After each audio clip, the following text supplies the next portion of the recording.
Yo, what is going on, Full Heel Podcast? I am back for episode 114 with my buddy Ryan. What's going on, Ryan?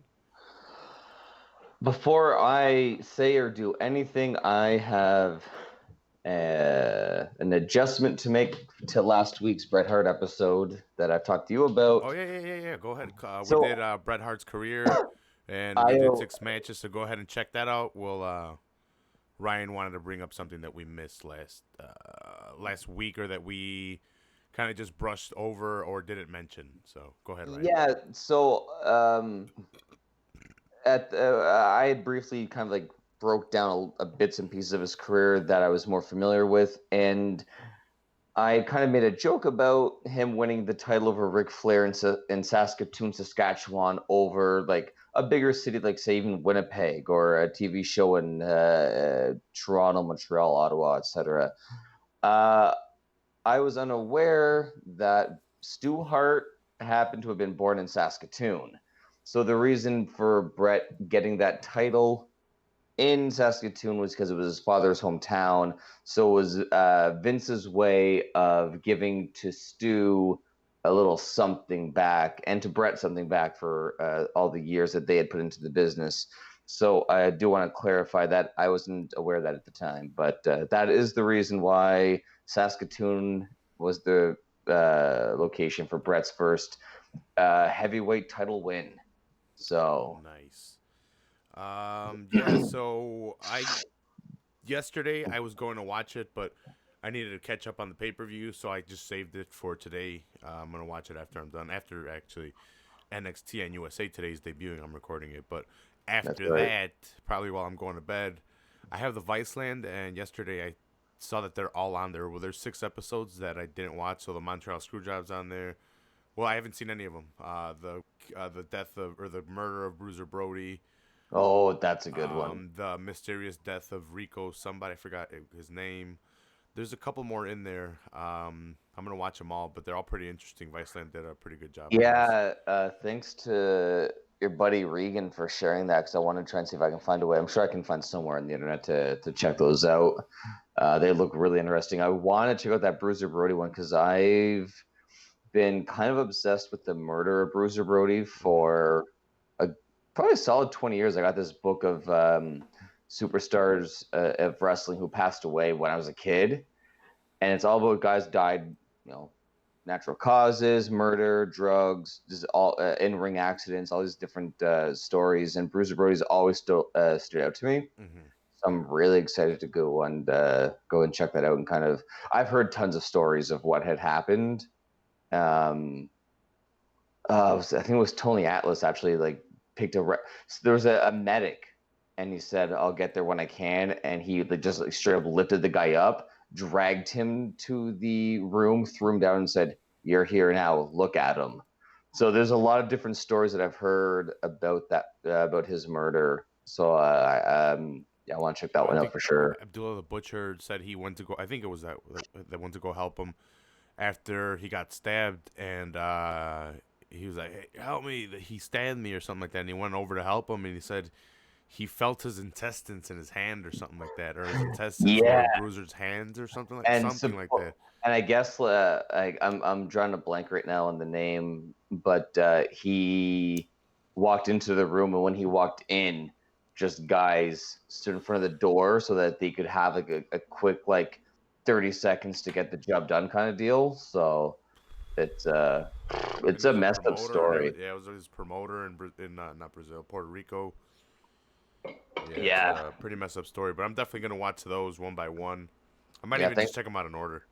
Thanks to Regan for giving me the heads up on that one.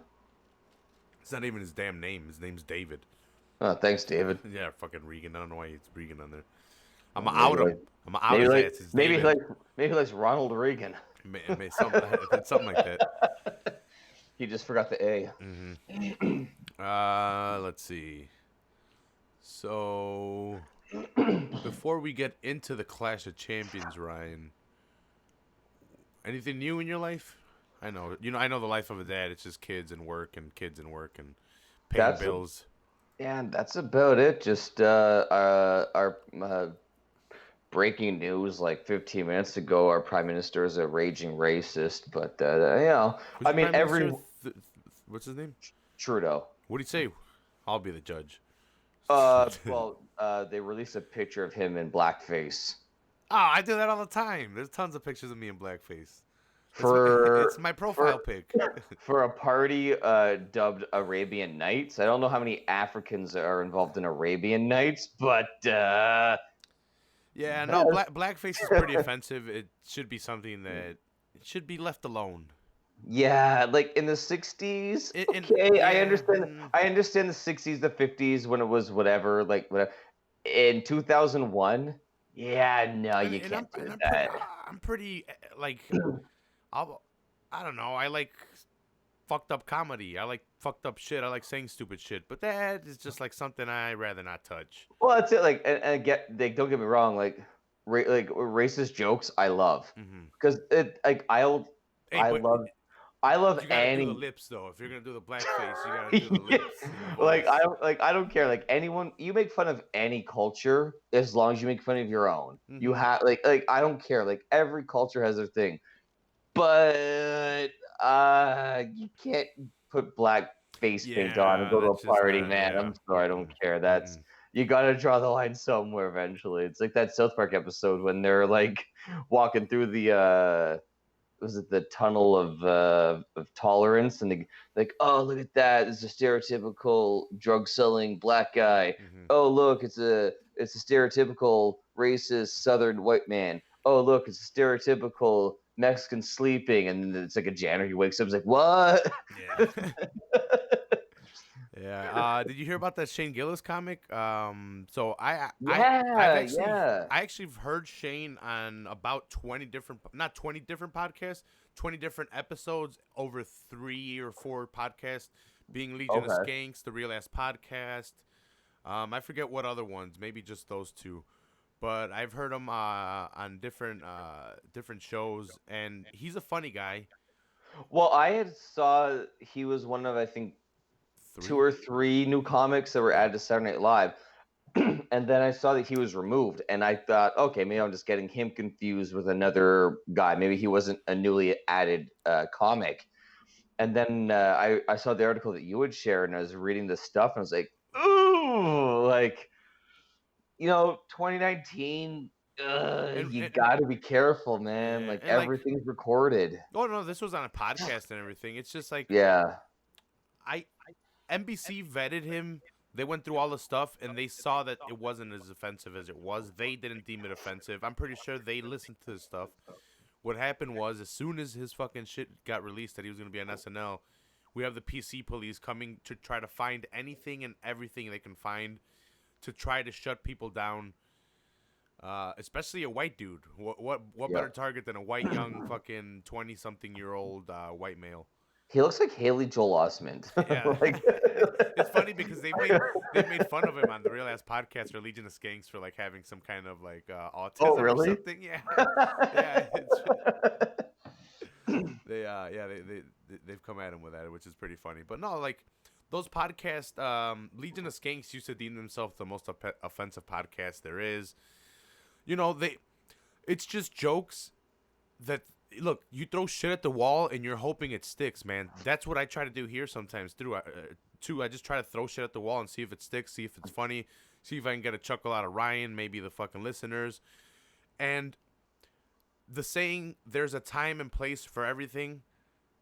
They went to his podcast and picked it out. Yeah. SNL hired him for a certain reason to do skits that would get views.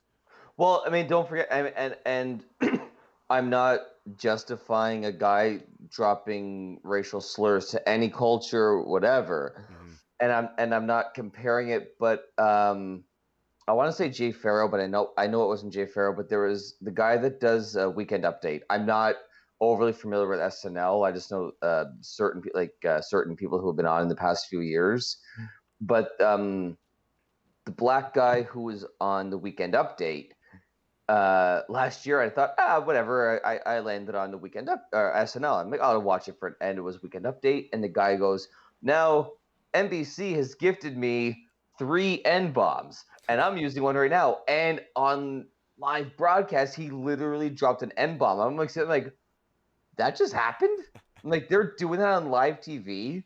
And then I'm like, okay, well, nothing happened from it. I guess they're going to allow a little liberalism with their show. Mm-hmm.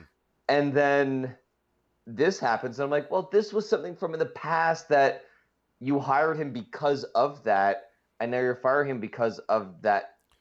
But at the same time, you're letting other guys, and I understand it's a black guy using a certain word or an Asian person using a certain word, and it's different when a different culture uses it, but it's hard to justify letting one thing slip on your product and another thing not slip when it wasn't on your product. Mm-hmm. Like, you brought him on knowing what he said. Yeah. And now you're saying, like, well, we knew he did it, but now that the liberals are pissed off, we're gonna have to fire you. And That what I hate the sucks. most is, like, look, I get it. I get the fact that he can't be on NBC because maybe he's too edgy.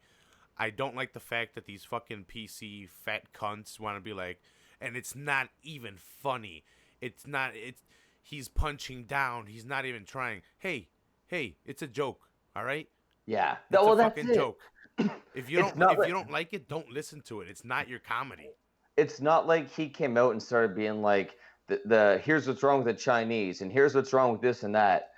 He literally said crash of crayons, saying like this is what it would sound like if a Chinese person was playing the game. Mm-hmm. That's it.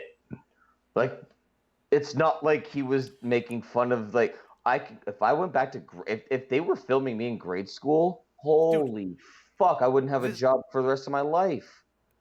A couple of episodes ago, when I had these guys over for the podcast, the Saudi Arabia one, I called them towel heads because I don't know what it's called. What they wear, it looks like a towel's on their head. Yeah. And it's trying to, you know, I could look it up and find out what it is, but it's trying to be funny in front of your friends. That's all it is, and that's it's him in a podcast, and I hate that they try to dig up this stuff to try to fucking. Yeah, and and it's like, well, I was listening to something to wrestle, Mm-hmm. and it was the infamous Nation of Degeneration skit. Yeah. And X-Pac went up to Mark Henry. He's like, hey, listen, so this is what we're doing. They want me to dress up as you, but they want me to be the character Mizark, and I have to, paint my face black. And Mark Henry laughed and laughed. He said, you fucking go and you rock the shit. And then, It's intense. and honestly, 20 years later, someone got a hold of it, and they're like, this is ridiculous. And X-Pac got in legit heat because he did blackface. And they're like, the person he was mimicking actually told him, go have fun, enjoy it, do what you got to do, get the shit. And it's like, well, what's the, come on, where's the limit? Dude, it's intent, and when people want to put intent in what they think it is, it's like, well, now you're just taking it out of context 100%, and now you're making it your own thing. And it's like, what are we doing here? But yeah, no, I kind of just want to mention that because it's not like the guy was out there in a fucking white hood live on Saturday night dancing around a burning cross and saying they let me on TV. They let me it was something stupid that was said amongst friends, and yeah, it's so stupid. Yeah. The only reason I brought it up is because I've actually gotten to hear a lot more of Shane before all this happened, and he wasn't that big, and then I heard the news of him getting SNL. I was like, holy shit! I've been listening to Shane for a while now. He's been popping up more and more on Legion of Skanks and with Louis J. Gomez, and they've been pushing him a lot more because I guess he is a really good comic on stage. I just never heard him on stage. I think he's got a skit on Comedy Central that's pretty good. But they're always blowing him up, and they always have him on there. And then when I heard that he had this, I was like, oh, that's pretty cool. And then they took it away right away. I was like, ah. So that's why I brought it up. And because of the X-Pac skit. Leave X-Pac alone. Well, Leave X-Pac alone. Yeah. Fucking Gotta rip his asshole open, 2019, man. 2019, the year of the bitches. Yeah. But what can you do? What can you do? You know what you can do? You can watch some fucking good wrestling. Yeah, yeah. Before we get into that, I want to congratulate Frankie for getting engaged. He got engaged this past weekend on Friday. Yeah, Mazel Tov, Frankie. Yeah, Yeah. yeah, it was Friday. He got engaged Friday, and then he invited us out Saturday. So I went out Saturday. He went to a bar that was close to Maxwell Street, so I was pretty excited about that because I was gonna get some cheeseburgers with grilled onions, just double cheeseburgers with grilled onions and mustard. That's how Nice. Maxwell does them, and That's how you should and do some them. some peppers. The The jalapeno or just no, it's some longer, thinner pepper. red or? No, green. It's Okay. also pickled. Oh, nice. Yeah, Okay. yeah, it's pretty good. So I was excited about that. So I went, and one of my friends was there. Nero Ivan. He's been on the podcast a couple times. He was there. That asshole. He's like, "What do you want to drink?" I'm like, "Ah, get me a beer." He's like, no, I'll get you something." And he came back and he got me like a thing, like 2 shots of fucking tequila, and I fucking had to just. And then later on, he comes back. He's like, "Hey, you guys want a drink?" And I'm like, "I guess." I'm like, "Give me a beer." He's like, "Nah, I got Yeah. you." And then he comes back with a shot, and I'm like, "All right." I'm not taking any more drinks because I'm not a drinker. So like, I just found out that there's a neighborhood in this area that on Halloween they give out shots to the parents. yeah, So they give so if you have a coffee mug, you get a shot. So I was like, oh, I know where I'm going. Cheers, you and the kids this year. nice, nice. I might give out candy for Halloween this year, but yeah, no, I was pretty fun time. Had a couple drinks with Frankie, hung out, saw a couple of other people. I felt great because I dug into my 5-4 club or Menlo club because I've been a member of that. So every so often I'll pause it like for a month and then I bring it back on and then like next month like I'll pause it for 1 month, bring it back on. What is it? Sorry. Clothing a clothing subscription. So every month Oh, okay. I get $60 worth of designer clothes, whatever that means. It's Oh, whatever's okay. trendy. I don't know whatever the hell trendy is. So it's pretty much whatever's in style, depending. And if I want casual, So kind it's of a like little bit so more like dressy. Post Malone walks out on stage and something, and then you get like a version of that. Not that because I've kind of curated it more to what I want, more like a So little bit sorry. more dressed up, a little bit more in my 30s. So So it's more like Saul. long sleeves, a little bit more button up shirts that only Oh, with okay. like 3 buttons, maybe some nice dress shirts. They've Like sent me dress like a pants. sombrero, little I poncho. wish, I wish. That's the You like Reba subscription. you send them the Sal Alvarez. Like, I want this look. No, that motherfucker dresses in Versace. That motherfucker's rich. Oh, not when he gets knocked out. With some What? with some elf shoes. What? You hating over here because he's a race trader? Yeah. You know what? Honestly, I can't hate on him because he's the only Mexican I've ever seen that's an actual straight up ginger. Yeah, So I've I got I've mad seen a bunch respect of for them, dude. I've Canelo. I've met some. I've Nah, met actual what do you call them? they're Canelo. No, cinnamon. no, like I've met up straight blonde. I've met straight blonde women and guys with green eyes, blue eyes, and they speak Spanish 100%. They what are they? Oh, really? They're John Smith. They're what is it? Their religion with the But golden plates. Mormons. They're Mormonish, like that kind of religion. oh, okay, And okay. they live over there in Mexico, but they don't fuck. Oh, really? They do not So interact with my type of people. Like even my colored people, they're like, you're a little bit too mixed for me. We so they're we stick like, to ourselves. we like your food. We like your culture, but we don't like your people. See, they've been there so long. It's like this is Oh, our culture too. uh, Conor McGregor. who's that? Here. Who is that? You say Raph? What's going on, Connor?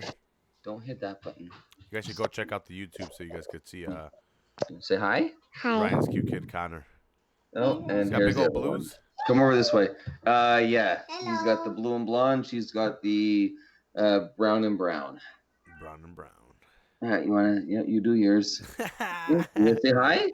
Hi. Hi. You guys got big waves. Hi. You don't have to hold it, honey. They'll hear you fine. Hi. Hi. Hi. Are they gonna Bye. watch He's saying are they bye gonna for watch him. the He's wrestling? talking now. Are they gonna watch the Yeah. wrestling wars with you?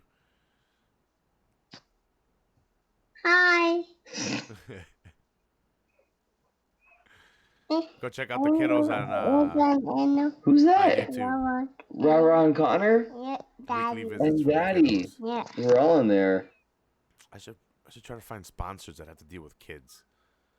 That'd be pretty cool. What? What do you say? What's he saying? I can't hear. I can't hear anything.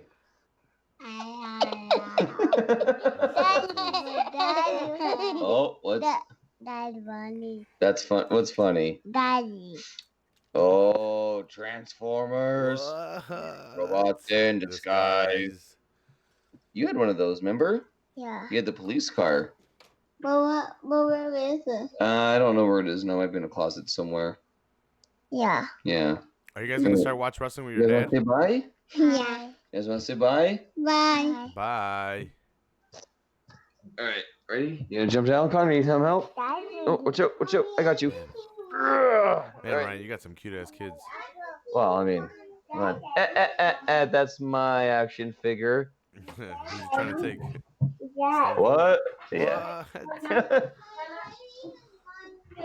No, there's Carla, no honey, there. um, He's saying no, we're not She get in having the dresses. chair? Remember, not tonight and not tomorrow. dresses. She get in the chair to hit you in the back? That'd be pretty cool.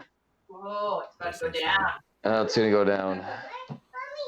Carla, honey. Drop kick off the bed. Carla, honey.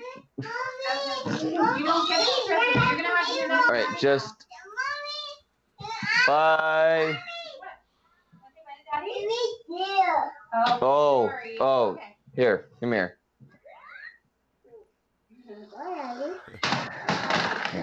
Grab it. You want to shoot him? All right. What? Oh man, I used to love those as a kid, but they're so annoying as an adult. I love it. You kidding me? The noises? Oh, I find it fun. Oh, we've had it for like 4 hours, so it's still Okay, new. okay. It'll get there. Yeah, that's white and it turns different colors. That's right. Okay, let's go do some other people. Come on. Bye, Bubby. Yeah, you'd be one of those people that don't interact with the Mexicans. I guess I would call them the Mexicans in Mexico. It's weird. Yeah, they're like their own little thing over there. They just kind of like brought some religion down there, and they're like, they took like the lower people and be like, hey, you go spread the word. We're gonna chill up back here and have some tacos and fajitas. Yeah, it's kind of weird. I've never talked to them, and no one really interacts with them. They come sell their That's cheese. wild. Yeah, I'm telling you, they're blonde-haired, fucking blue-eyed, and it's kind of crazy. Nothing really fits in except for the fact that they just have the same language. Yeah, no, they speak perfect Spanish. It's crazy.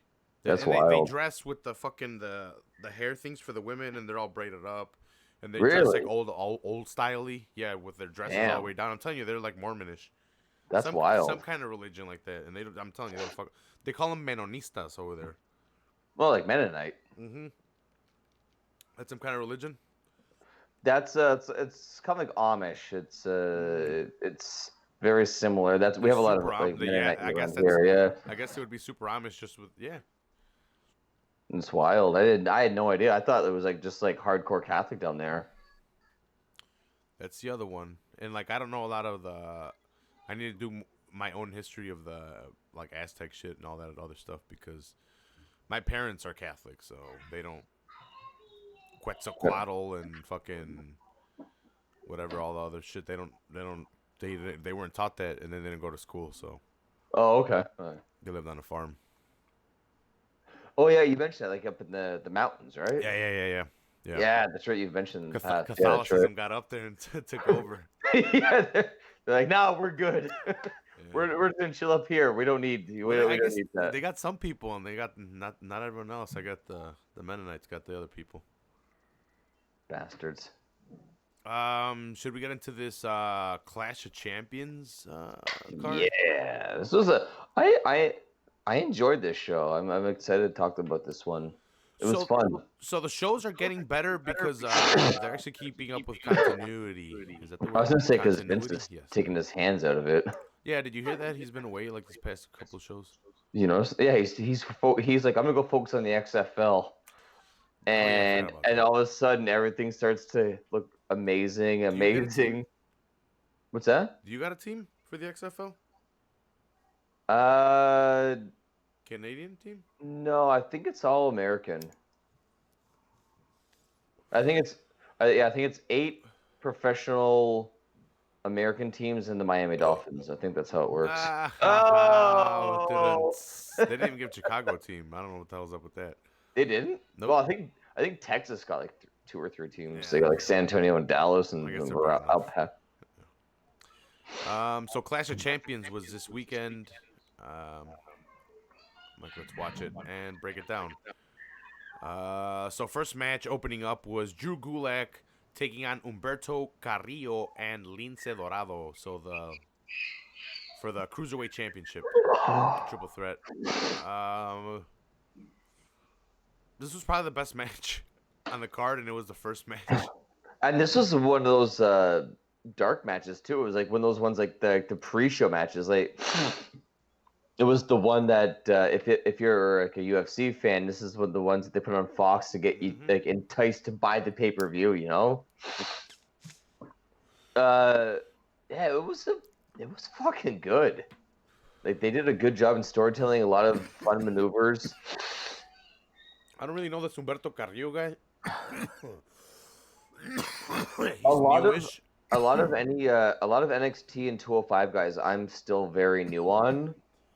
I know Drew Gulak, and I've seen his gradual morph into what he is now.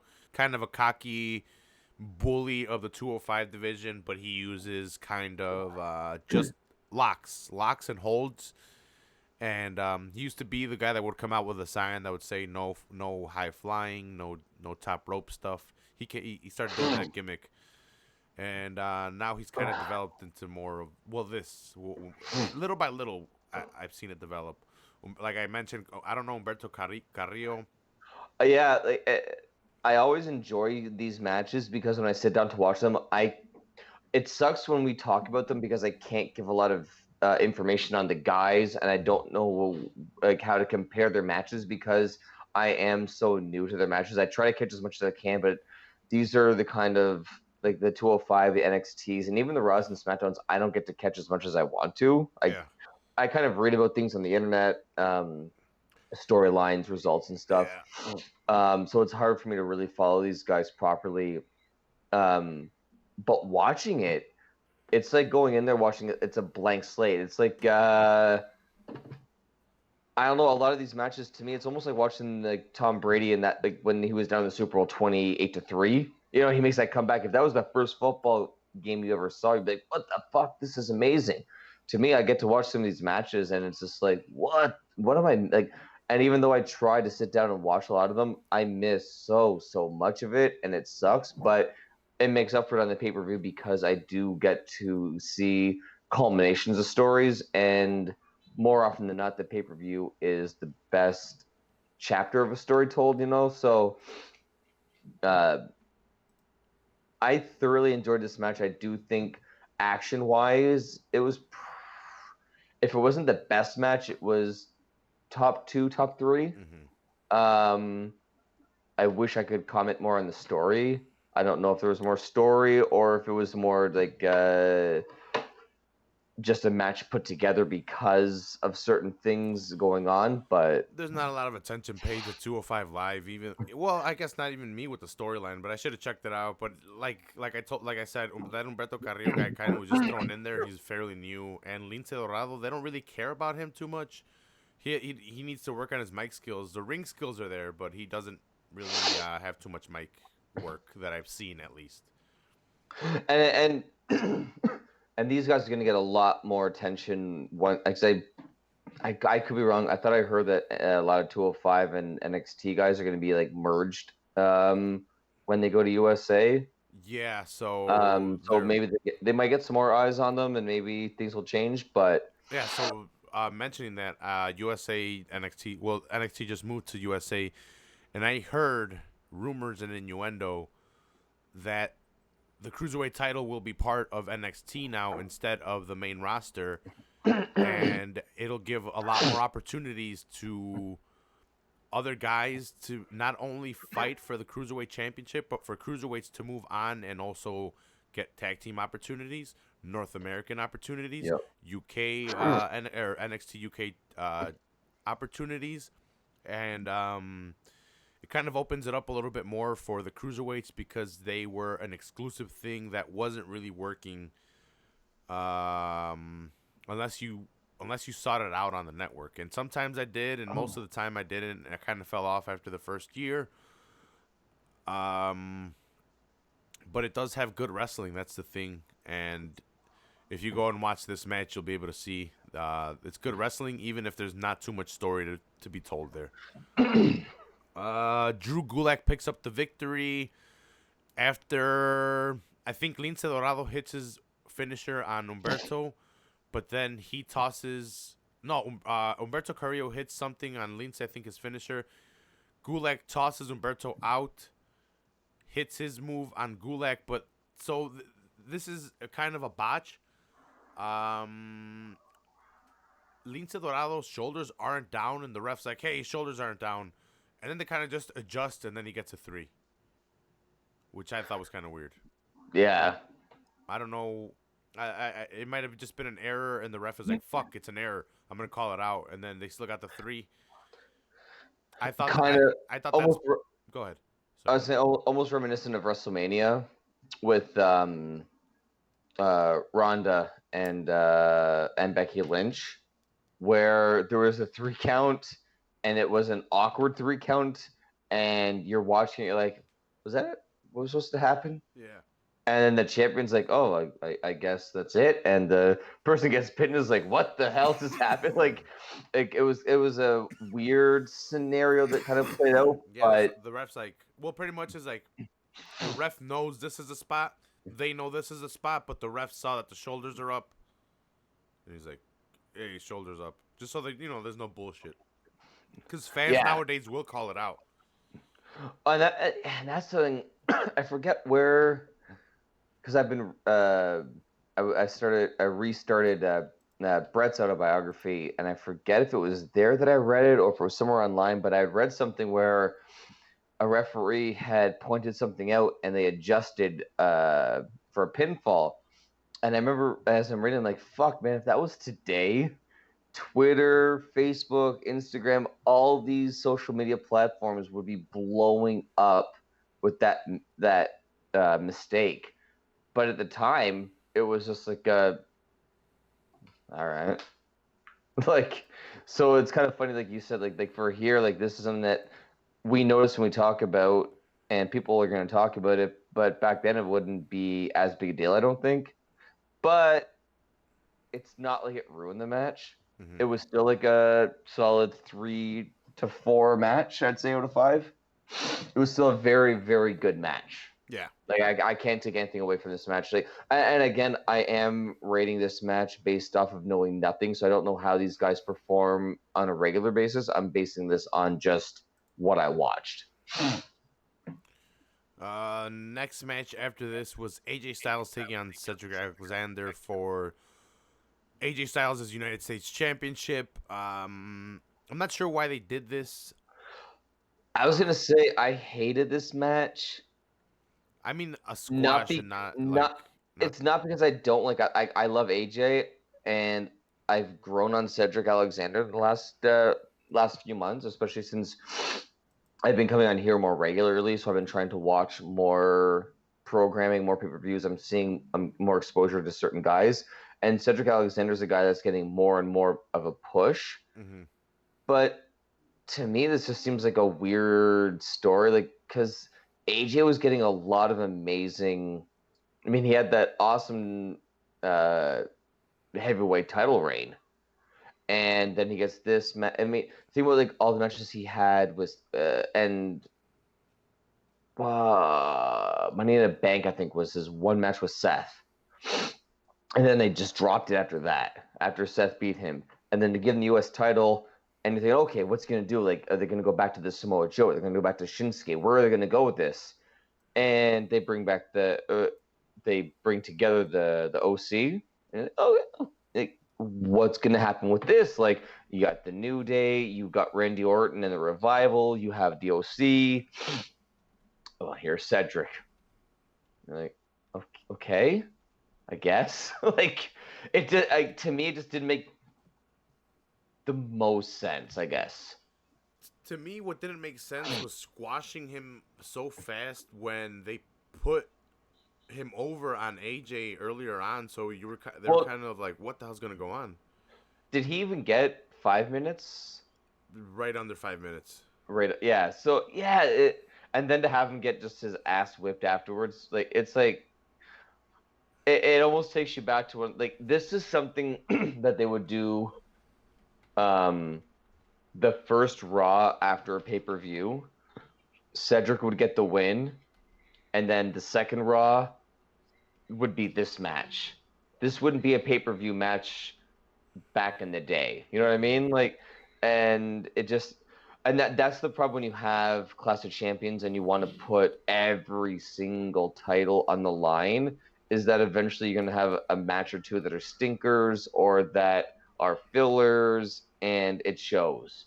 And this one they if they had, I don't know, if they had this outcome a couple weeks earlier, and say Cedric steals a win, AJ comes back and whips him, then they do a special match where AJ wins, and then in the pay-per-view they make it like something big, like 2 out of 3 falls, or the OC's not at ringside, or lumberjack.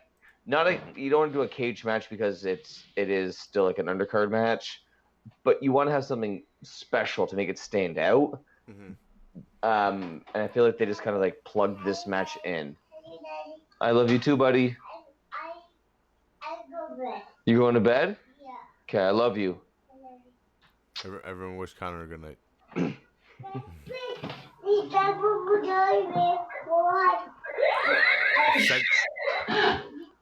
Cedric Alexander actually. I just got sorry. I just got vaporized. I don't know if I can. Pray for Ryan. He may not make it. Let me just grab. Okay. Hopefully through osmosis, you get it back. Is that what it is? Okay, bye. Love you. Good night. Cedric Alexander tagged with the War Raiders yesterday against the OC with AJ, so they had a 6-man. I don't know if they're going to continue that, but like I said, I like the fact that WWE is doing continuity and they're continuing with storylines and feuds for more than just one pay-per-view to pay-per-view. This is extended over a little bit now. Yeah, like I was saying, like, and I'm gonna get into it a little bit more when we get into the Seth angle, but yeah, like these quick little like in and out. Like I want to see like a 2-3 month story kind of told like they used to do, because you have the availability, you have the roster, you have enough titles on your shows that you can get away with it. Mm-hmm. So why not do it? Don't just plug a guy in like, hey, you know what? Let's see how he does against this guy, and then pull him out. Kill me now. I was gonna say you can do it. You can do a 3-month run. Like, Dude, I'm excited about this new Terminator movie. yeah, fuck, I love Arnie all day. Arnie does no wrong. Yeah. But No, but like it was a good match. I kind of expected a little bit more out of it. Like I said, like seeing Cedric, I think it was at the Super Show in Saudi Arabia. I think he was in that 50-man or 40-man battle royale, where he had a couple little spots that I was kind of impressed with, but I thought he was still more an NXT. I wasn't sure where he sat on the roster. So to see him getting this push, I thought maybe they're going to do something big. mm-hmm.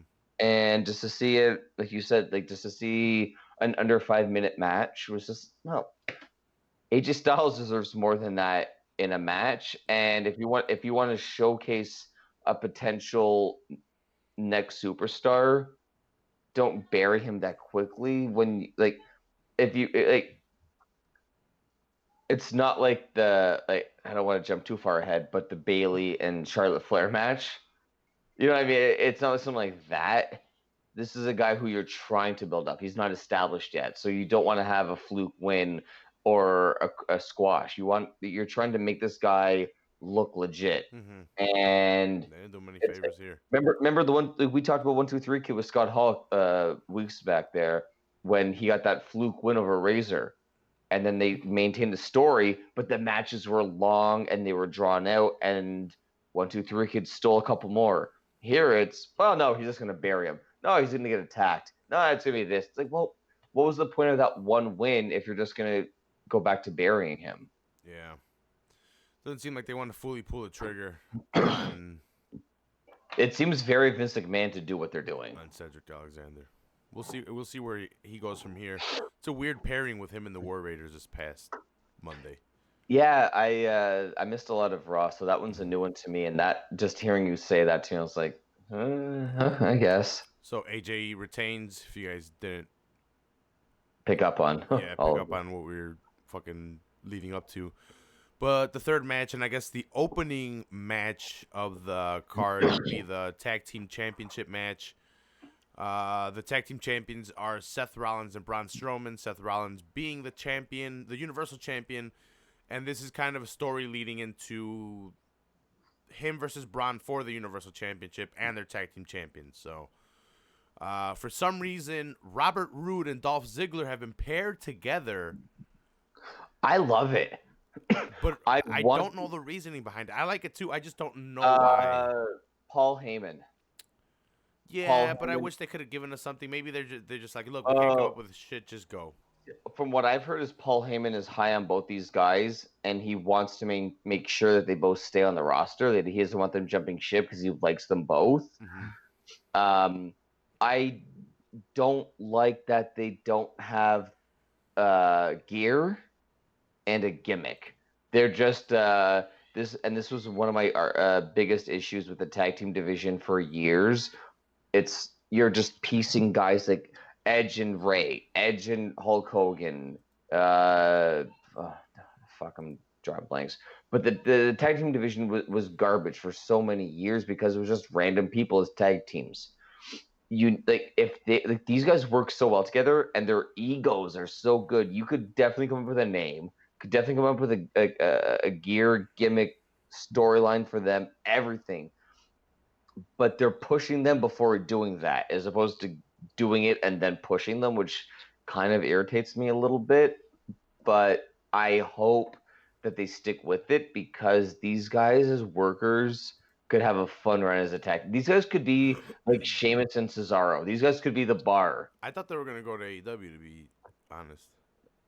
Yeah, I think the only reason why they're together and they're a tag team is to prevent that. And if that's the reason, fine. But don't just make it Ziggler and Rude. How they kept the Bar to make those guys happy. Do the exact same thing. Just work with it, push them. Going into this match, this was the decades-old story of the champion versus the challenger, but they have the tag team titles. Normally, they would lose the titles before the pay-per-view, but because they want to really build a story, they decided to have it on the pay-per-view. So cool. I don't think anyone expected Seth and Braun to win. I kind of figured what I think everyone figured was that Seth had to lose the titles because Braun was too big to get pinned by Rude or Ziggler. I think everyone kind of figured Seth would get pinned, or not even tap. I think Seth had to get pinned for the sake of the story. I just wish that they would treat Ziggler and Rude better in this environment. Yeah, so they isolate Rollins for as long as they can. Braun starts it off really strong. For some reason, he tags in Seth. As soon as Seth gets tagged in, he starts getting beat up, get thrown outside. They isolate him. And that's pretty much the story of the match. They're trying to isolate Seth Rollins. Eventually, he gets to tag back on Braun. Braun runs around the ring and shoulder tackles everybody. Yeah. When he gets back in the ring, he's in his corner, and Seth gets the tag. So what winds up happening here is now Rude is in the ring. Seth is advancing towards Rude, and here comes Oh, big old sorry. Braun, Yeah. and he Yeah. tries to run. He tries to run and shoulder tackle. I think it's Dolph, and he moves, and I No, think Rude. he hits Rude, right, and Rude Yeah, hits yeah, Seth. yeah. So, like, and Rue did a really good job. I really appreciated how he didn't take the full blow. If Mhm. you watch it, he turns his body to be like, "Oh shit," and he kind of turns so that he would just like bump into Seth. So like, because you're wondering like, "Oh, what the fuck?" Like Yeah, you get yeah, hit you're with right. you get hit with that normally, you're out cold. Yeah, Why you're is he able to just like drip? Because he turned his body. He like anticipated. So it was a good story by Rue to yeah, do that. you're right on that. So he bumps Seth. Dolph is there. He throws out Braun Strowman. Robert Roode hits his glorious DDT. 1, 2, 3. That's all she wrote. We have new tag team champions. And So it leads up to to their match at the end of the who night. lost the tag team titles? Seth. That's right. Yeah. Braun did not lose the titles. That was a like they did that backstage segment so perfectly with Braun followed by Becky Lynch. So good. That was Braun short and sweet, and then Becky Lynch coming straight up and like defending Seth and be like, listen, like Braun dropped it. He's on losing shit. Blah blah blah. I didn't lose the titles. He lost them. He was pinned. I didn't lose the title. I still say Becky Lynch should have picked up the chair and hit Brock Lesnar when he cashed in and stopped Brock from cashing in. That would have been the greatest. She had just gotten fucked up by Baron Corbin. There was already male on female action that night. I was actually kind of expecting her to pop in on the main event, and we'll get to that when we get there. But I was kind of expecting her to have to help him figure out a way to beat Braun. So, a match after this, we have Bayley trying to defend her championship versus Charlotte Flair in just a regular match. This is a quick match with Bayley using new heel tactics. She gets hit and she uses the outside. She actually rips off one of the turnbuckles or unties one of the turnbuckles, smashes Charlotte's face into it, and gets the roll up. This was a quick match, 3:45. It's a match. It was a quick match because this is a feud that will continue. They're working on this feud, and it's just one. It's chapter. also the problem of having so many titles having to be defended. If this was a title match on a regular pay-per-view where there wasn't every title on line, they probably would have went another 10 to 12 minutes, maybe 15 minutes longer. Mm-hmm. But yeah, they had to cram every title in, so there's extra time for entrances and stuff like that and behind the scenes stuff. So I liked Charlotte starting off with the quick roll up attempt, and then just Bayley Bayley kicks out, and then Charlotte dominate. Like you said, Bayley gets that bottom turnbuckle off, drops to her feet, and drills Charlotte into it. Gets the quick 1, 2, 3, rolls out, and just runs away. Oh yeah. She just takes off. It reminded me of when Anderson Silva knocked out Forrest Griffin, and Forrest left the octagon and just booked. He's like, "Fuck it, I'm out." Yeah, because that's when they still interviewed people, but he was like, "Nah, not today." Yeah. I like that because she was like, "Oh shit, I got lucky. I gotta get out of here before this bitch gets up and whoops my ass." Like she knew she had to get out of the ring, and Charlotte's reaction of being like, "Okay, I see what you did there. Like my dad did the exact same thing back in the day. Okay, I can recover from this. I'll get that title. Don't worry." Like she had she's like, "You won this one. Don't worry. I'll get you. There's the reason why I'm the queen and you're not." Like she had so like it was and it was I wish it went longer, but because of how they're telling this, I'm happy it was a shock, quick ending, and they're gonna go forward and continue it going forward for I guess at least one pay-per-view, if not two.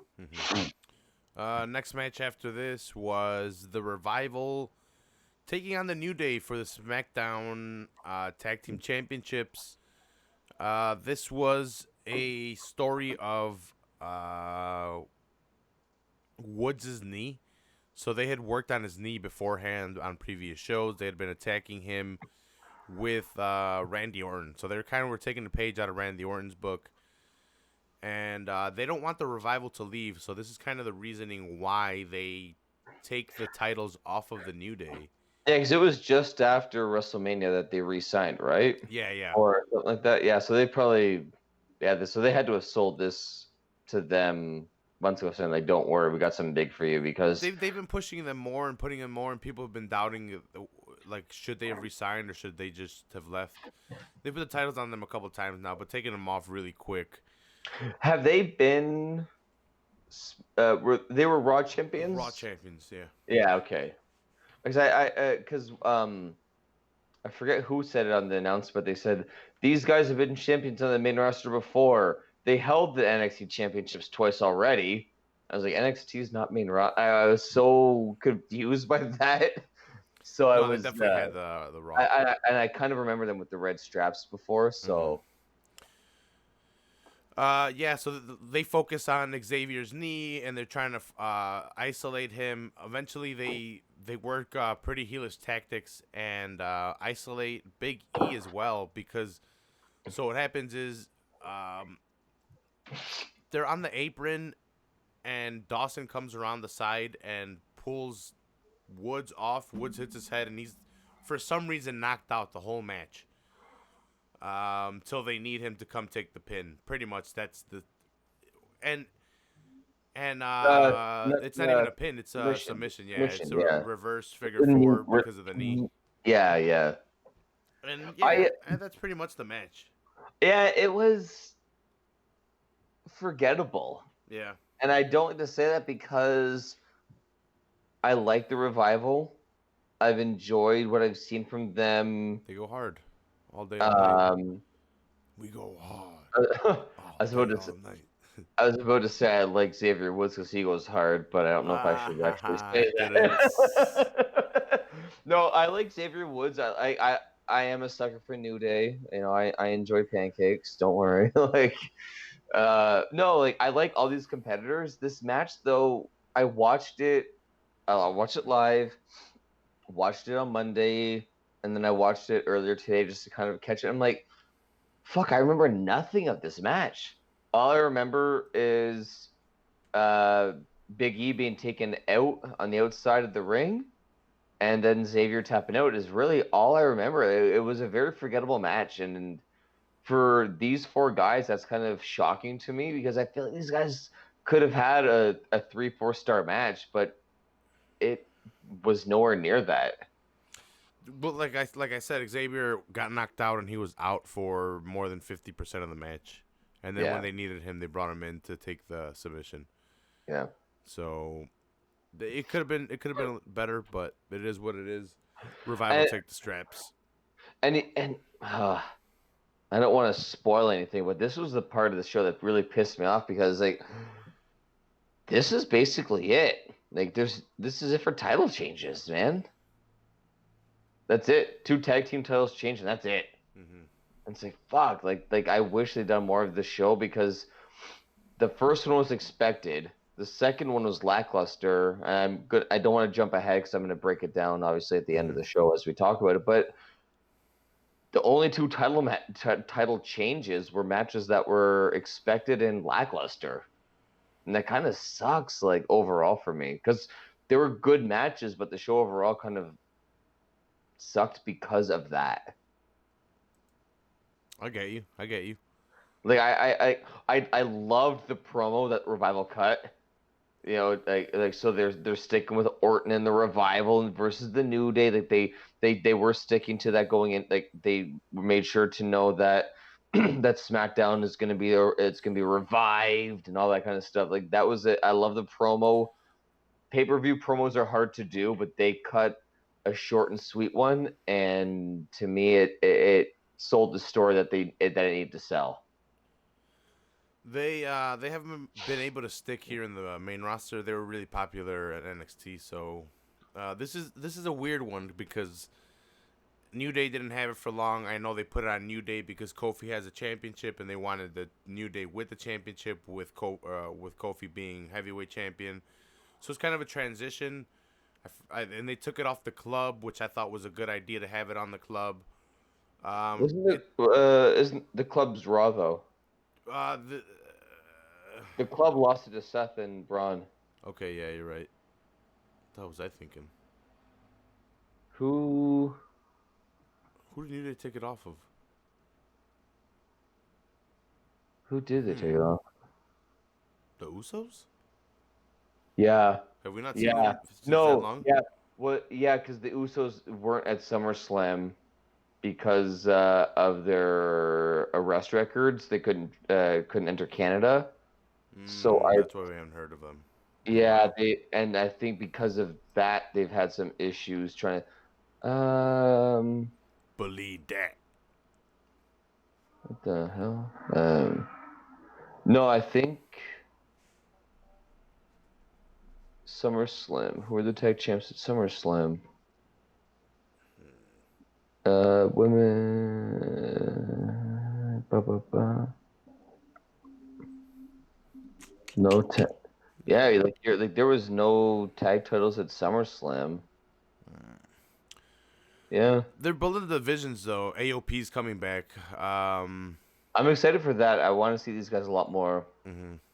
I guess we could just move on. Doesn't really matter. The Revival, like I said, pick up the straps. Xavier Woods was knocked out for most of the match and then gets submitted. Big deal. I'm not gonna lie. This next match, I did watch it once. I didn't take notes on it because it sucks. WWE doesn't want to put effort into making Alexa Bliss and Nikki Cross a real tag team, but they want to put the titles on them. You want to kick yourself? And they want to have Right. Mandy Rose and Sonya Deville together, and again, not have them as a tag team with the same clothes and the same song. They're not putting any effort into that. Daniel Bryan and There you go. Eric Rowan were the tag champs. Sorry, I had to look it up. I love this match. This is a fun match. I like this match. Yeah, that's what it was. It was a fun match. We had Harley Quinn. Oh, fuck me. She's hot as fuck. I like Nikki Cross too. Uh, I like Nikki. honestly, any of the four. I don't care. Yeah, except Sonya Deville's a lesbian, so good luck with that. She hasn't been with me. What? You're gonna work your magic all right over there? All you gotta do is say like, wine you, dine you, and next thing you know, you'd be like, that was a nice, All nice right. that was a nice vegetarian meal. Now I'm interested in meat, and I'd be like, All Red Ryan's gonna fucking cook her some no, meals. it always sucks, man. Like the hottest ones are always the ones that don't want, Damn it! It's always when you're married. So Alexa Bliss and Nikki Cross were definitely not going to drop the titles. Mandy Rose and Sonya Deville lose because the storyline was Mandy Rose called Nikki Cross ugly. So there you go. You know what's funny? I was actually kind of watching this match for some reason, expecting Mandy Rose and Sonya Deville to split up. I was actually kind of expecting one of them to walk out on the other, and I don't know why I was expecting that to happen, but I thought that I look at Alexa Bliss and Nikki Cross as kind of like the women's version of the Rock and Sock Connection. They're really fun together. They work well together. They're a great tag team together. They complement each other nicely, even though you wouldn't expect that from Nikki Cross with Sanity and NXT, and how Alexa Bliss has been as a solo competitor. They work so well together. I really liked the match. I thought the finish was great. I like the idea of getting the hot tag, and then just the hot tag kind of cools down, they get that missed crossbody rollover, take out the person on the outside, duck the attack into the turnbuckle, using the rope for the was it the backbreaker? Was it? She had her feet on the rope. I think she had like kind of like hard to describe. She kind of like turned her body, dropped her, and then rolled her up right close to the ropes. Got the quick 3 count, 1, 2, 3, done. Everything about the finish I loved. I loved the match start to finish. Like I said, the only thing I was expecting more was I don't know why I thought there was going to be a tag split, but I thought that they were going to have a Mandy Rose, Sonya Deville rivalry for some reason. I thought that's where they were going. So Mandy Rose is a little choppy and botchy, so that's why they have her with Sonya. Sonya's pretty good, but she needs a little bit more mic skills. But that's why they're together. They don't know what to do with them.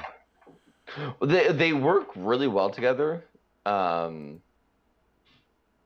Yeah, I get that. Like, you know, you want the tough one who doesn't speak and the pretty one who can't wrestle kind of like working with each other. I guess that makes a lot of sense, you know, in WWE's eyes. Like they've done that with the guys for years.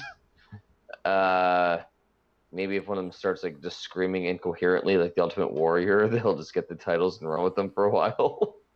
Maybe that's what Sonya needs to start doing. Because Mandy Rose is definitely not picking up on the wrestling. And I don't. I can improving at see. least. I can. With Sonya Deville's background, if they didn't push Ronda so hard because they had to, Ronda and her could. Have you seen Deville's shadow boxing? It makes me cringe. Yeah, but I don't know. Like she does have like the background, right? They could utilize that in a storyline. Have you seen Ronda Rousey's fucking shadow boxing in the ring? Yeah. Like, Ronda is somehow worse, but yeah, I know. You know what I'm saying? Like Ronda in the ring when she gets someone in the corner and she's trying to tag him up in the corner, like, ugh. I don't know. Yeah. This to me was the corner one might be cringier. This match to me was kind of like a bit of an uplifter. I really enjoyed a lot of the matches. They were entertaining, but to me, like when it was starting to dip off, to me this is where the pay-per-view took a real positive turn. Like they definitely put somehow they couldn't have planned it, but the weaker matches definitely were behind this. Next match after this was Shinsuke Nakamura with Sami Zayn taking on The Miz. I think we all knew The Miz wasn't going to win this coming in. He's got a lot of Intercontinental Championships already under his belt. Does he have... He's up there with Jericho, dude. I was going to say, does he have 8 or 9? Because I know Jericho's got 9. Yeah, so he's like right there. People were saying they were gonna stick it to Jericho by giving it to The Miz and matching him. But I wanted them to keep it on Nakamura, and I'm happy that they did keep it on Nakamura. They have Sami Zayn with him now, being his manager. So quick manager side note, I didn't necessarily like how he was yelling outside, but I do like that they're introducing more manager type things, and I hear Booker T might manage the Street Profits. Yes, yeah. Like every time I see, and I hate Sami Zayn being a manager because I like him in the ring. If he's gonna be a manager, I want him to be storyline that will never happen at this point. I want him to have turned on Kevin Owens. After Kevin Owens turned on him, I want him to be with Shane, but that's something that obviously is in the past. I like the combination of Shinsuke and Sami Zayn. I like it a lot. I feel like they can do a lot with these guys. I like the idea of the wrestler manager, but I feel like Sami Zayn still has a lot more to offer than just being a manager. So if he was legit injured, not just like, being attacked by the Undertaker, So his neck's in a cast, so he's got to be ringside. Like, but he's hurt. Like, if it was like a legit injury and he had to do it, that's awesome. But he's just a wrestler who's ringside and just happens to be injured. But I love this feud. Is a lot of fun to me. I don't know why they cut Sami Zayn's mic. I don't know if that was intentional or what happened there. But they cut his mic. Maybe At the intro. no, when he was yelling around on the outside. Oh, okay. Oh, I don't know if I got that. Yeah, he was yelling, and like for half of the match, you can hear him on the outside with a mic, and he wasn't sitting with them; he was on the outside, and then Yeah, I I thought his he was. mic got cut, or he just I don't- stopped. That's what I I don't don't even. know. I don't even know. I don't even know if I realized that he had a mic. I thought he was just. Like when you watch like back in the day, the divas would like be in a corner screaming, and they just happen to have the camera there with the mic. Hmm. I thought it was one of those things, and maybe he just kind of moved away from the area. I didn't realize he had a mic in his hand. I don't think. No, he had a mic in his hand, but Okay. it seems like they cut it like I don't know sometime into the match. But the finishing spot is Sami Zayn lures the Miz out by distracting him. Eventually, he chases him, can't get him, goes back in the ring, and Shinsuke. I think Shinsuke he actually might have hit him outside because he was chasing him. He hit him with he hit him with Yeah, a he hit Kinshasa the north side. Yeah. while he was running on the outside chasing Sami Zayn. Throws him back in and then hits the real Kinshasa, which is a running knee to the face, and gets the 3 count on the Miz. I was actually kind of cringing because I thought when Sammy tripped the Miz Mm-hmm. and he was reaching in, he grabbed his toque and Shinsuke hits him into the rope and he gave him kind of like I guess it was kind of like the finisher, but also kind of like that leg drop on the rope combination. I thought they were gonna go for a weird finish there, and when the Miz kicked out, I was like, okay. And then when the Miz hit the what the fuck's his finisher? The Star Crushing finale. Yes, I thought that they were gonna have Sami Zayn like pull the leg or the hand into the rope or put something onto the rope. I didn't like having him jump on the apron when the ref at that point should have had his back to Sami Zayn. Is what it is, obviously, but it was a fun match. And again, this is one of those things where I've already said it a bunch of times.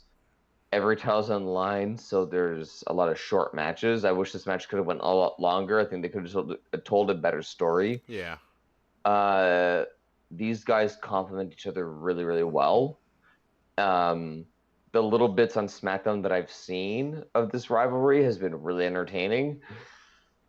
I really don't hope that the next pay-per-view is Undertaker and The Miz versus Shinsuke and Sami Zayn, because it feels like that's where they're leading up to with Extreme Rules and with Undertaker and Sami Zayn now.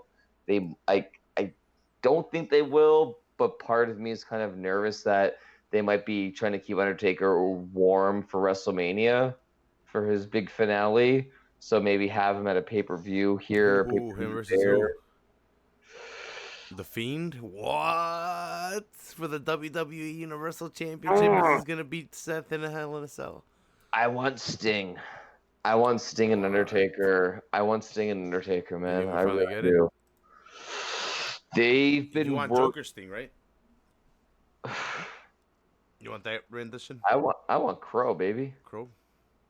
Baby. Surfer Sting? If Sting walks out in 2020 as a surfer, I will fucking cheer him on. I will paint my face on this podcast for you. I'll get some face paint too. We can do the whole Macho Man Lex Luger Sting thing they were doing. Yeah, oh, yes. That's right. The old days. Yeah, they were all doing it. Let's see. Yeah, so Shinsuke keeps his Intercontinental Championship. I agree with this. Anything else right on this match? No, I think like I said, I wish it Longer? went a little bit longer. If they could have done it, I get why they couldn't. Mhm. I kind of hope the story goes on because Shinsuke, they've booked Shinsuke so well. With AJ, I love the AJ bookings. I'm loving the Miz bookings. They're giving these good matches, and I feel like he's not catching on, and it sucks because I don't know what else he needs to do to get the big push because his matches are so good. Like I think this could have been one of the SmackDown or Raw heavyweight title matches in a different pay-per-view. Hopefully going forward, they continue something with Shinsuke and The Miz. Like I said, as long as it doesn't include The Undertaker in a tag team match of Hell in a Cell. Unless you're going to choke slam Sami Zayn off the cage. You get The Undertaker, playboy. Onward. Sasha Banks taking on Becky Lynch in a match for the WWE Raw Women's Championship. Let me refer to my notes here, but so to pull that. I'm not gonna lie, and I'm not gonna sugarcoat it. I thought this was like a mediocre match between them. Medium match. Yeah. I don't think they have good chemistry with each other. They have good spots that I think they worked on a lot, but I think their match revolved around those spots too much, and the other spots for me were choppy. I was gonna say my biggest takeaway of this match was how good the story is. Mm-hmm. Because the story leading in with she's coming back, she attacks Natalia. Sasha comes back, she attacks Natalia, and then she announced, the whole thing with Becky comes out. And then Bayley turns heel, and now it's on Sasha versus Becky for the title, and the match was good, but Don't you dare I disagree feel with me, Ryan. no. I will turn this show off right now. You agree with me, guy? The match was good.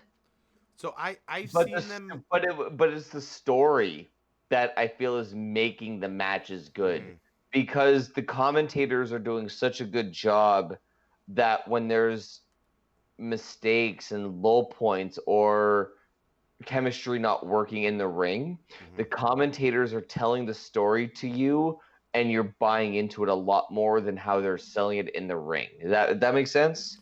Yeah. Like it's more about the story than the entertainment value. Mm-hmm. And to me, and I don't want to steal your thunder and jump too far ahead, but what happened the following night was almost better than what we saw at the pay-per-view. Like honestly, the best part of their match was when they went old school and they went Attitude Era and Sasha drags Becky up the stairwell, and then Becky fights back, and they fight at the concession stand, and then Becky drags her back down. See that's what I'm talking about. Those spots were awesome. But the match was done. But I think the wrestling around that, like in the ring, I think it was a little bit choppy. Well, when did it get the most entertaining? Was when the chair got brought in. Mm-hmm. When you're like, oh shit, what are you gonna do with the chair? The referee's standing up. The referee gets hit with a chair. So it seemed like they were working towards that spot the whole time. Like, hey, we need to get to this. We need to get to this. We need to get to this. It's like the ref gets hit with a chair. They battle outside. They battle up the stairs, through the concord, through the concessions, back down the stairs. And it's not until they're like halfway down the stairs back to the ring where all of a sudden they're like, well, we've just been told that this match has ended as a disqualification. You're like, what the fuck? And because they kept on flashing back to the ring and the referee was out cold for the entire. I love that Stone Cold once clocked Earl Hebner on the head with a chair, and Hebner got a 3 count 30 seconds later.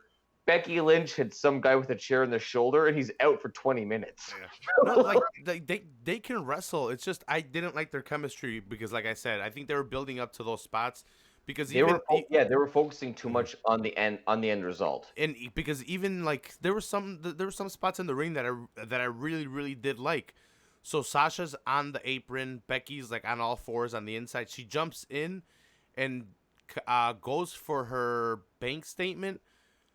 Becky reverses into her disarmer, but her disarmer gets reversed into a pin, and then the pin gets reversed into back into Becky's disarmer, and then it's Becky's disarmer, and then they get out of out of that spot with like a rope grab or something.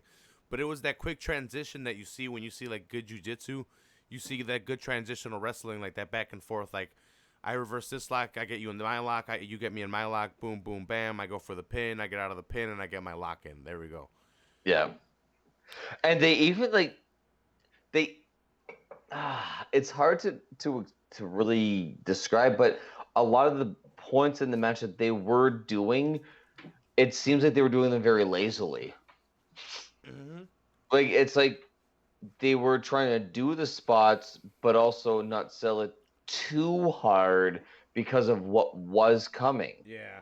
And I don't know if you I like the towards the end she had her in the disarmer. Well, this is what caused everyone to come and pull her off. She had the disarmer through the on the chair. chair, Yeah, yeah. while she was sitting. That was pretty cool.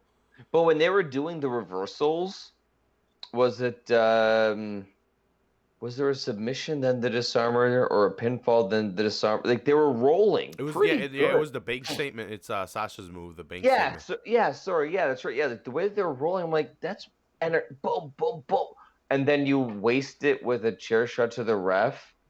Yeah, Like yeah. it would, and to me, like we've been talking the Attitude Era a lot lately, and this match was very reminiscent of it. If they don't have a chair shot to the ref, if they had done it where the referee is trying to break them up as they go up the stairs, through the concord, through the concession, back, the referee's there the whole time. She puts the chair in the ring, puts Sasha in, and the referee's like, "I'm going to disqualify if you don't break it," and he calls for the bell. I buy this match a lot more. Or even Oh. or even a double disqualification because they wouldn't stop fighting and they went outside. Yeah. There's so many different scenarios that they could have done, but for one reason or another, they just I don't know they missed the mark on a lot of this Yeah. match, and and I like both these girls, and they told a good story. Women, And- Ryan. All right. I say guys and girls. I'll always say guys and girls. I don't care. No, like I agree with you. I think that this match it missed the mark. Mhm. It was very good. It was one of those matches where, to me, if the finish had been the referee following them up and down, and Becky breaks and decides, "I'm gonna put your arm in this chair, I'm gonna fucking snap it," and the referee just disqualifies her, that to me tells a better story than Becky hits the ref and the referee's out and they keep the battle going. Mhm. To me, why are they battling up and down? Like at that point, why isn't Bailey is healthy? Bailey didn't have a bad match. Why Yeah. isn't Bailey coming? Like there's so many like why is this not happening? Why is that not happening? They could have done a lot more if they would have explained it a little bit better. Yeah, like if the match is still going on, well, obviously there's no outside interference. Mhm. But the match was supposedly over. So why is no one?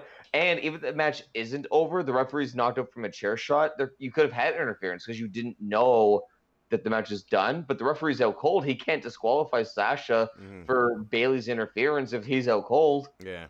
They missed the mark on a couple different points there. Yeah. So before we move on from this match, I forgot to mention Sasha does a spot where she introduces the chair that distracts the referee, and then she gets the second chair, hits Becky Lynch, and then tries to pin her, but doesn't get the 3 count, and that's why the chair is there. Sorry, you mean she went Eddie? Yeah, she went Eddie Guerrero. She She cheated, fo- lied, and stole. No, she cheated and lied, but then she got beat the fuck up. Yeah. Stole mustard on her back. Honestly, I don't know how much of the Attitude Era you watch, but watching like the condiments Yeah. and the use of like the food stands They and the love that shit all fans. day. Oh fuck! I drank that like it was cherry Kool-Aid, man. that took me back to being like 13, 14 years old. Like I remember like Stone Cold and Jim Ross versus Triple H in China. I was like, oh my god, I love like it. It took like, and that's I think another reason why I hate it so much. Not hate, why it disappointed me because there were so many callbacks to a better era that they didn't utilize the right way. It's like you took their blueprint and then decided this is working great. Let's tweak it. It's like why? Mm-hmm. But I digress. Sorry, I just saw this tweet. Crystalia tweeted, "I'll fight whoever uses these," and it's like this thing you wear around your waist that has legs that you can sit down wherever you're at. Oh yeah, I've seen that thing. Yeah. Crystalia's like, "I'll fight whoever wears these." Sorry, I love Crystalia. He's hilarious. He is fucking awesome. Let's see. So, Sasha and Becky ended disqualification, but the next night on Raw, it is discovered that Sasha challenges Becky to a match at the next pay-per-view, which just so happens to be Hell in a Cell. But then Are they main eventing? they Do have you to know? because Becky Lynch is like, "All right, I'm facing you at Hell in a Cell, but we're doing it in Hell in a Cell." But they've done pay-per-views where they've had multiple Hell in a Cells, though, right? Yeah, so they might not. Make Because was it Charlotte and Sasha were the first girls to main event in Hell in a Cell, or the first girls to just have Hell in a Cell? So there was a all-female pay-per-view that WWE put on.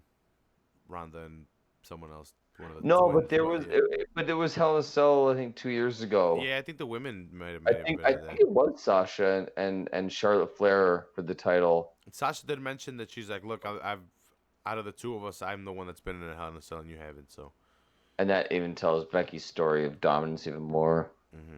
so that's gonna be happening. Anything else before we move on, Ryan? That's what happened on Raw with them. Nothing much really. I'm very excited for where this story goes. I think it's a great story. Like I said, nothing against this match. The match just kind of was lackluster because, as I said ad nauseum already, the story was bigger than the match, and I think that they should have had this chapter be an integral part of the story as a whole. But it was what it was, and I'm excited to see the Hell in a Cell match and see where they go forward. So I think Sasha's adapting to playing this kind of heel. I think next time in Hell in a Cell we get a whole different Sasha, and I think we might even get a title change.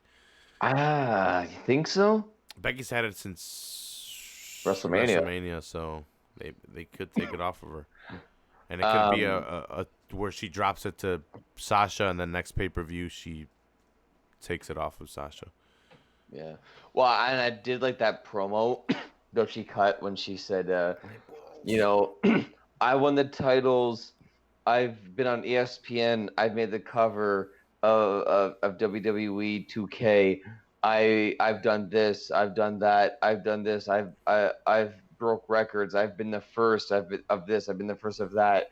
And Sasha changed her hair color.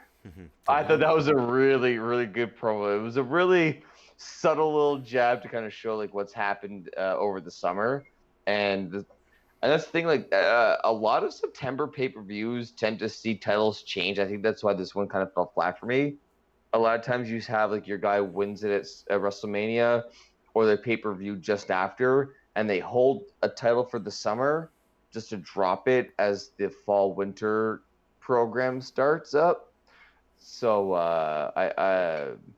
but yeah, I liked how Becky pointed out that all Sasha did was take her ball and went home when she lost the tag titles. No, she's definitely been on fire with her promos since being the man. She was on Stone Cold Show, which is a pretty good episode. That was good. She's fucking Stone Cold Stunner Steve. Can you Stone Cold Stunner him, or can you just like stun him? Because I think only Stone Cold can do the stun there. Yeah, you're right. The Stone Cold Stunner. There was beer involved, so It's close. Fair enough. Fair enough. And Stone Cold was involved as well, so It was a Becky Lynch stunner. yeah. Next match was Kofi Kingston man taking on Randy Orton. Why did you do the Jamaican accent? He's from Ghana. No, he was Jamaican, bro. Do you remember that though when he first started? When he was Jamaican, yeah. When he first started, he was from Ghana. When he first started, right? And then they switched him to Jamaica. Yeah, or was he Jamaican? No, he was Jamaican when he came in. Yeah. Okay. So yeah, he's from Ghana. He's That's from right. Ghana. Yeah. Yeah. But the original thing was he's Jamaican. And And he he's had an still, accent. yeah, he had the Jamaican accent, and then he's like, "Yeah, I'm from Ghana. Can I not be Jamaican anymore just because I'm black?" And Vince is like, same difference, whatever. Yeah, you're all black, right? It's all the He's same. He's like, blacks by the water, whatever. Yeah. Saturday Night Live actually fired Vince for that. That's why the company's where it is. He's That's- done his own thing. Yeah, that's why Vince has been on camera lately. Yeah. This was a better match than their last match. When was their last match? SummerSlam. Yeah, the double count out at SummerSlam. Yeah, that one would have been better if there was an actual finish to that. I expected Randy Orton to win here. I was kind of surprised that they put it on Kofi. Yeah, on Kofi. we were talking about that. Like I remember saying before the match started, like we both agreed that Randy Orton's leaving with the strap, right? I figured the Revival has the titles, and well, like I just said, normally you put the strap on a guy for the sake of the summer because it's a down period. So the only people that you want to appease in the summer are the hardcore fans who are going to always be watching it. The guys that dip in and out, they don't care who the champion is in the summertime. So normally, whoever the fans want to see as the champion, he has the title over the summer. So I was thinking, okay, well, good for Kofi. He had his reign. He loses it here. Cool. But you saw what happened on Tuesday, right? No. Brock Lesnar came out and challenged Kofi, and now we're gonna have Kofi versus Brock Lesnar for the WWE Championship on the first premiere episode of SmackDown on Fox. That's next week. 2 weeks. It's October 2nd or something like that. Oh, it's October. Okay, 7,000. Okay. Or something like that. October 4th. Okay. Oh no, I It's did not Friday. see Yeah, that. 'cause it's a Friday. Ooh, that'll be some fireworks. It's That'll be a definitely fun one. changing hands right there. Yeah. Oh, you think so? Brock versus Kofi Kingston. You don't think there's some interference of some kind? Maybe. WWE does this, man. Like WWE will make you think that one thing's gonna happen, and then there's like it's a no contest or a DQ or something stupid happens. I don't know who they would throw in there right now though. Orton They again. If they put the title on Brock, then it's Brock. Now he's a SmackDown guy. I could see that get him off being a Raw guy, have him be a SmackDown guy. Well, that's what they did. Remember, Stephanie paid Brock a lot of money to come to SmackDown, and that's what That's how she was trying to get the brand over. I think in the first brand split. Way back when. Yeah. Yeah, that was when he was the Universal Champion, Mhm. and that's why they brought in the big gold belt for Triple H. Wait, yeah, that's right. And it was completely new. Now they had new lineage. Yeah, I could.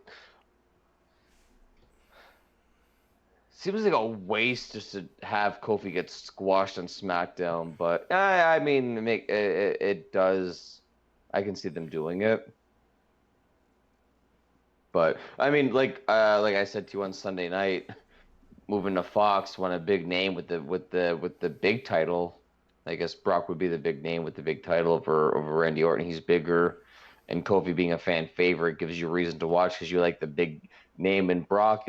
You're the fan of Kofi, so I think they're putting it on Brock.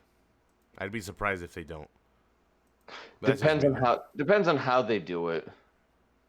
Yeah, like it depends on if they decide to keep it on Kofi for some reason, and then like at Hell in a Cell, although you don't want to have like a John Cena SummerSlam match, like again on a pay-per-view. You'd rather have that on a TV show than on a pay-per-view. Just have him punch Kofi in the head for real and split him open. Or elbow him in the head and split him Yeah. open. Get some blood, get some color on TV. It's FX. Please, all Kobe has to do is walk out with Cain Velasquez and Lesnar will just turtle up. Yeah. Start taking some shots to the face. You see this big giant guy in a luchador mask comes out with Kofi, and then Brock's like whipping the shit out of Kofi. The luchador just jumps onto the apron, takes off his mask, and it's Kane, and Brock just like lays He's down. got a backflip to him, bro. Yeah, Cain Velasquez is more athletic than I ever imagined. Because he's top heavy. Look at that motherfucker. He's super top heavy. It's because he knows how to take a fall. He's preparing himself now. Yeah. Next match. So Kofi Kingston retains his title. Did we say how? No. So Orton hits his RKO, but Kofi they're by the ropes. That's how he's able to kick out. There was a lot going on there. Near the finish, like he was like going around the ring before he would finally I forget what happened, but he was like crawling from one part of the ring, went all the way around before he finally got up, hit the RKO. There was a couple reversals. Good back and forth action throughout the whole match. I was really impressed with it. Like you said, the SummerSlam match would have been better if there was a finish. Mm-hmm. I think this match benefited from having the finish. I feel like if you would interchange Kofi pinning and a double countout, both matches were almost identical. This one benefits from having a pinfall in the ring, 1, 2, 3. It was the punt. Yeah, Randy Orton missed the punt. Yeah, that's what it was. Yeah, and then Kofi hits his Trouble in Paradise, gets the 1, 2, 3, and that's all. Kofi retains. Like we said, he's gonna face Brock at the opening of SmackDown on FX. Next match after this is Eric Rowan taking on Roman Reigns in a no disqualification match. I really didn't find this match too interesting. All I took away from this match, or all I was hoping for, I should say, in this match was that Eric Rowan. I kind of wanted Eric Rowan to win because of how they're telling the story. I was irritated at SummerSlam that they exposed Daniel Bryan and Eric Rowan as being behind the attacks, and then they didn't. They did that on the SmackDown, but they didn't have them fight. I thought that was weird. And then they continued the storyline going on, and they found Eric Rowan's twin and all that stuff.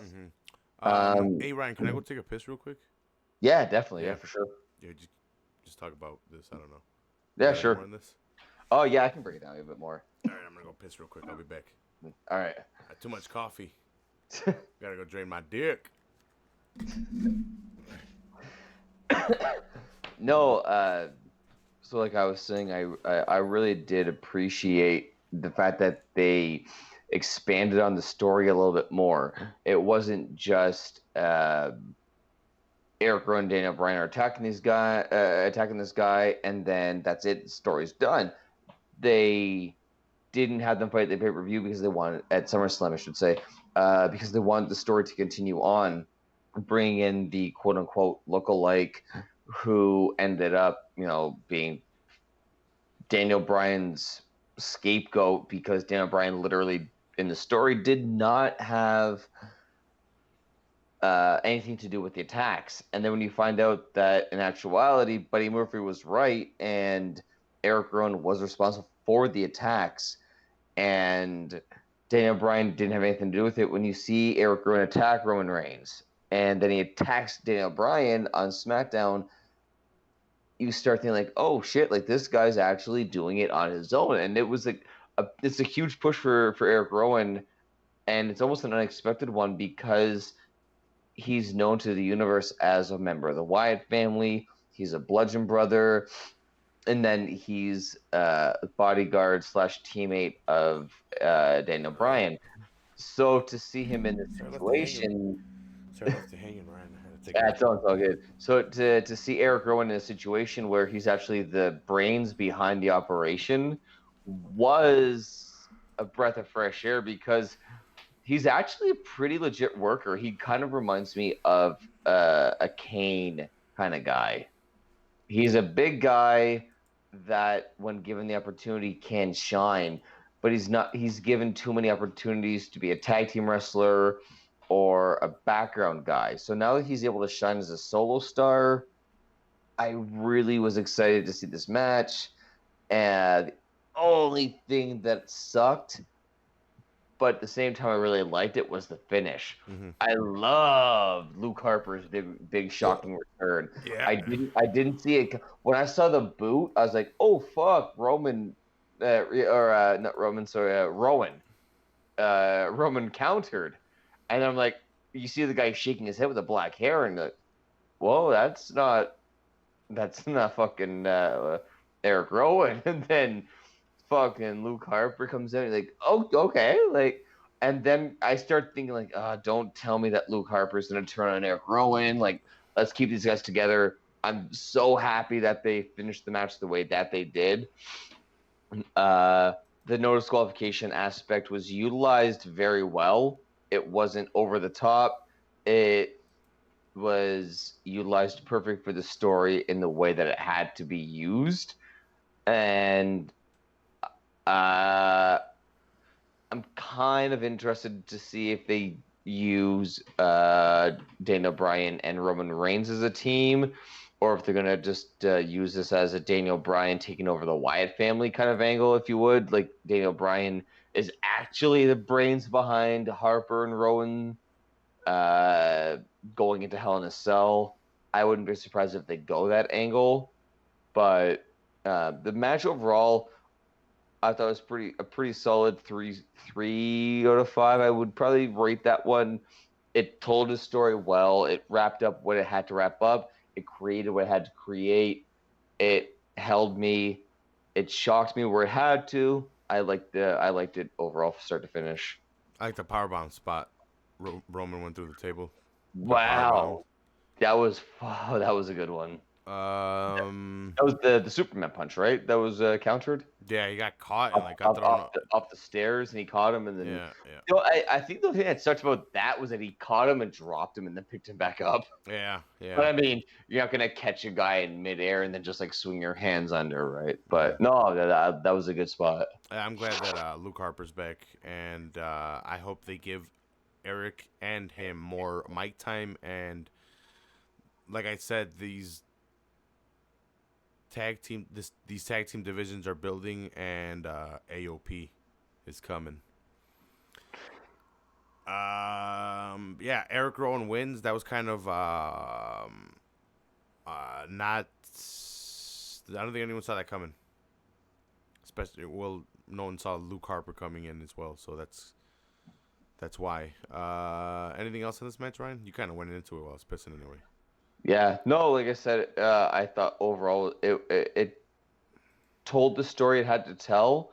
It wrapped up the chapter it had to tell, and it started perhaps the next chapter, if that's where they're going. If they don't go that angle, it's all good, because they have multiple stories that they can utilize with the Bludgeon Brothers back together. Mm-hmm. So we shall see. Just keep the mallets at home.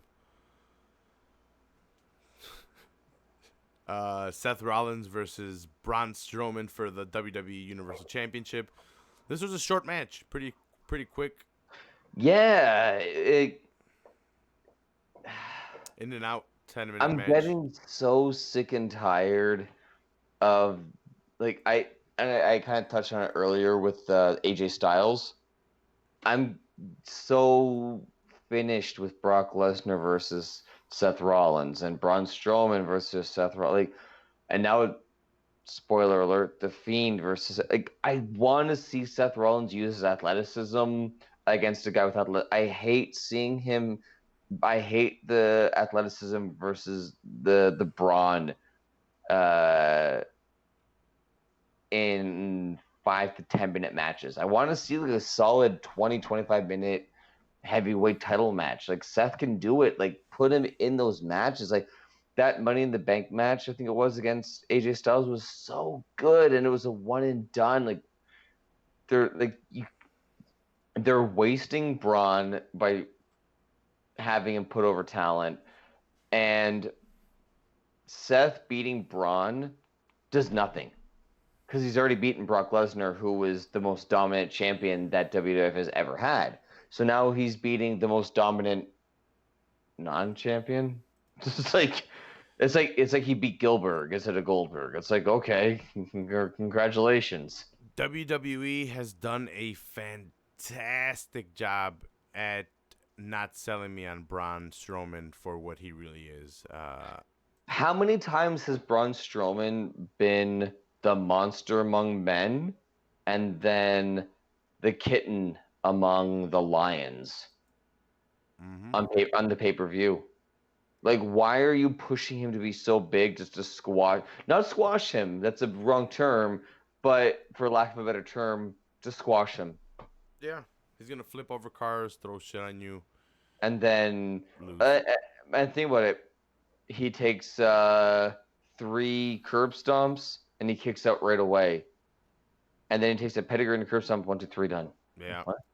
This is where I thought Becky should have come in, chair shot, disqualification, win for Braun. I'd be down with that. Sell that. And then the Fiend can come out and attack Seth in front of Becky, scare the shit out of Becky so she's backed away. Sell that. Don't finish this match the way that you finish it. And what sucks is that the most memorable thing from this is the last 2 minutes that the Fiend did with Seth. So wrong. The most memorable thing about this, the German announce table throughout the night took bump after bump after bump, and the German announce table did not budge. The Spanish announce table took one sneeze and it blew up. We don't need tables, bro. Oh, how many times have we talked about the Spanish announce table blow up? The German table was destroyed and it never budged an inch. The Spanish table, they touched once and just collapsed. Dude, since the beginning of the announce table, the Spanish announce table, it's been... They're like the Germans, they made a point to say the German announce table, and they made sure to announce what table it was that got destroyed. They made sure to let the audience know Goddamn that the table that the Spanish people built was weak. It is. Too many corn tortillas being made, not enough tables, Raph. You with your raps over there, Ryan? Fucking hate it, right? How dare you? Yeah, so the most memorable thing out of this match was Seth Rollins wins. He's celebrating, and we're about to go off air, and then it goes dark. The Fiend's screechy noises play. The lights come back on, kind of just spotlight on them, and he puts Seth in the mandible claw. Seth makes weird noises, and that's how we go off air. It was like that. Not sure how I feel about it. I liked the Firefly Funhouse segments after a while. I was a big proponent on they suck early on. The Fiend was a character that I loved. I thought the SummerSlam appearance was great. But now it feels like they're really overdoing it. And I was kind of hoping that they were going to use the Fiend the way that Finn Balor uses the Demon. Mm-hmm. I was kind of hoping that it would be Bray Wyatt comes out, gets a win, gets a loss, gets a win, gets a win, gets a win, gets a loss. And then randomly he just, like, it's a pay-per-view time. It's Bray Wyatt versus, say, not even for a title, just say it's a regular match, and the lights go black, and out comes the Fiend. Mm-hmm. That I'm cool with, but the Fiend is one of those gimmicks that I don't want to get bored of. That I feel like I'm on the cusp of becoming like okay, it's the Fiend again, and I don't want to feel that way. I want to be shocked when it happens, at least for the first 3 to 6 months in that time frame. Mhm. It's been about 2 now, so give it another 4 months maybe of shock appearances here and there before you make final decisions. Sorry on everything. I don't know. That's just how I see it. Whatever they choose to do, obviously they're going to be going with Seth and the Fiend based off of this pay-per-view's finale and Raw. I just don't want to see. I don't see how they can put the title on the Fiend so fast. Seth's only been champion. Don't forget, for 1 month. Oh, He no, only won the title at SummerSlam. They can't put the title on the Fiend this quickly. I don't think. they're putting it on him as soon as possible, dude. They're I pulling the don't. trigger. I don't know if they can. Like, he's over, but I don't know if he's over and there's no in ring. It's like I feel like you gotta have more in ring stuff to get the title on a guy. I don't know. I feel like something has to happen where there's a no contest or like a Kane interferes and chokeslams the Undertaker and Shawn Michaels gets the pin you know what I mean, for Hell in a Cell. I feel like it has to be like a finale like that where something has to happen to cost the Fiend the match. I don't know. I feel like they're pushing it too hard too fast. I feel like even Goldberg had like a solid almost 7-month build up to getting the title. No, I just think they're gonna put it. I just think they're gonna put it on him quick because it just seems like it, and It looks that way, but I don't know if they will. WWE doesn't want to miss their chance, and they know they missed their chance on a lot of stuff. The next day on Raw, they end it the same way, but he puts the mandible claw on Kane, and Kane comes out to help Seth Rollins after Seth is attacked by 5 people: Dolph, Rude, and the OC. OC. Yeah, and they're all attacking him, and Kane comes out to help, and he's fucking people up. And then, Oh yeah, he did. The hands go up and the lights went black, and he just kind of like put his hands down. Oh, because the lights don't go black. It's like a slowly. he was calling for his stuff, and it wasn't going through, and then like he was like trying to like he was like waiting for his like. Yeah, And yeah. none of that happened, and then when it all turned into the Fiend stuff, he hit the mandible claw on him, and then that's how it went off air. But then they had the weird ass show intro for the The Firefly Funhouse. Yeah, and it was like upside down, and it was like cutting in and out and slowing down and speeding up and like back to normal, and like they had extended verses on it, and that's how it went off air. I wouldn't be surprised if Kane cost the Fiend the title, and they go forward with like something small.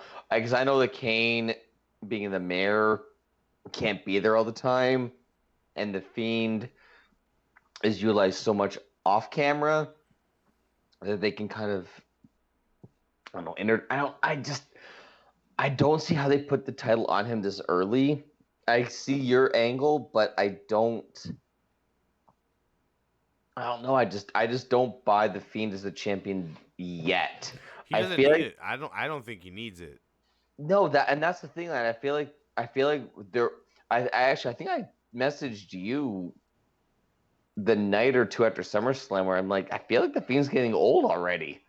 Like, he made his debut like 2 nights ago, and I'm already like, this is too much. They need to keep like, him off. Slow down.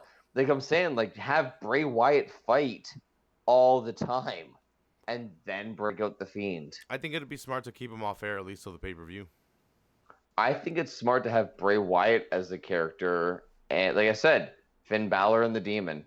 Utilize it that way. How amazing is it when the Demon comes out those first couple times? You know what I mean? Like, you do it that way.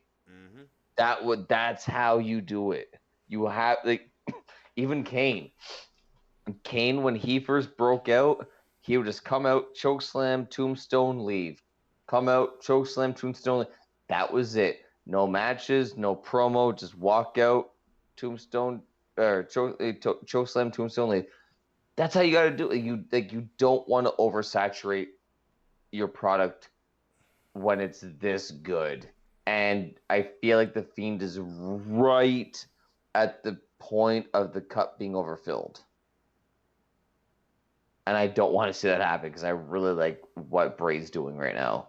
Mm-hmm. We'll see where they go with this. But like I said, they're not going to try to miss out on as much money as they can get, even if it means ruining characters like they usually do. Yeah.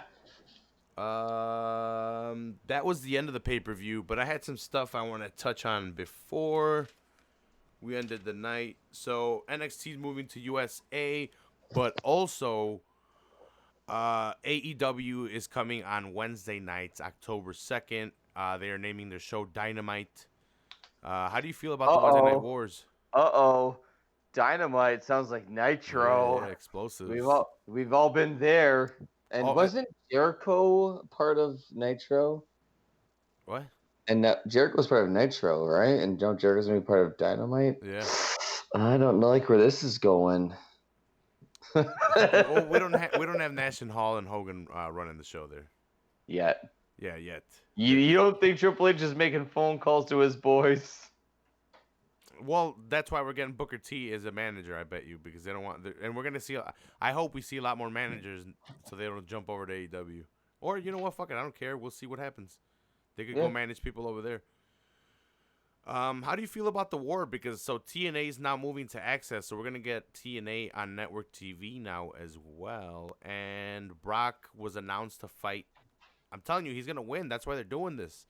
Brock's gonna win the title against Kofi on FX. That makes no sense because it's not going head to head. If it was going head to head with AEW, I would say 100% yes. Mm-hmm. But NXT's going head to head with AEW, and I think that's WWE's advantage because they are still as much as they're riding the ship, they're still in those murky waters. There's still a hurricane behind them that they're not out of yet. They're not necessarily a great product. I'm excited to see NXT get 2 hours. I'm excited to see these guys get full live content now. Now this isn't one of those things where you can edit things. These guys are going to have to shine. And wrestling fans are the biggest beneficiaries because now you're going to see amazing content on both sides. WCW fucked up so much by keeping the old guard always top and pissing off your Conans, your Eddies, your Jerichos, your Dean Malenkos, your Rays, your Juventudes, all those guys that never got a shot, and they all left or just fucked off and took their money and did whatever they wanted to do on camera. Mm-hmm. AEW is going to do it right. NXT under Triple H is going to do it right. And this is like, regardless what happens, who the fuck, like, I don't like, neither of these companies I don't think is going to go out of business. There's not going to be in 5 years' time a buyout of one to the other. I think that it's going to be one of those things where it's just, you know what, like CM Punk and has already said, enjoy it. This is two different styles, two different brands.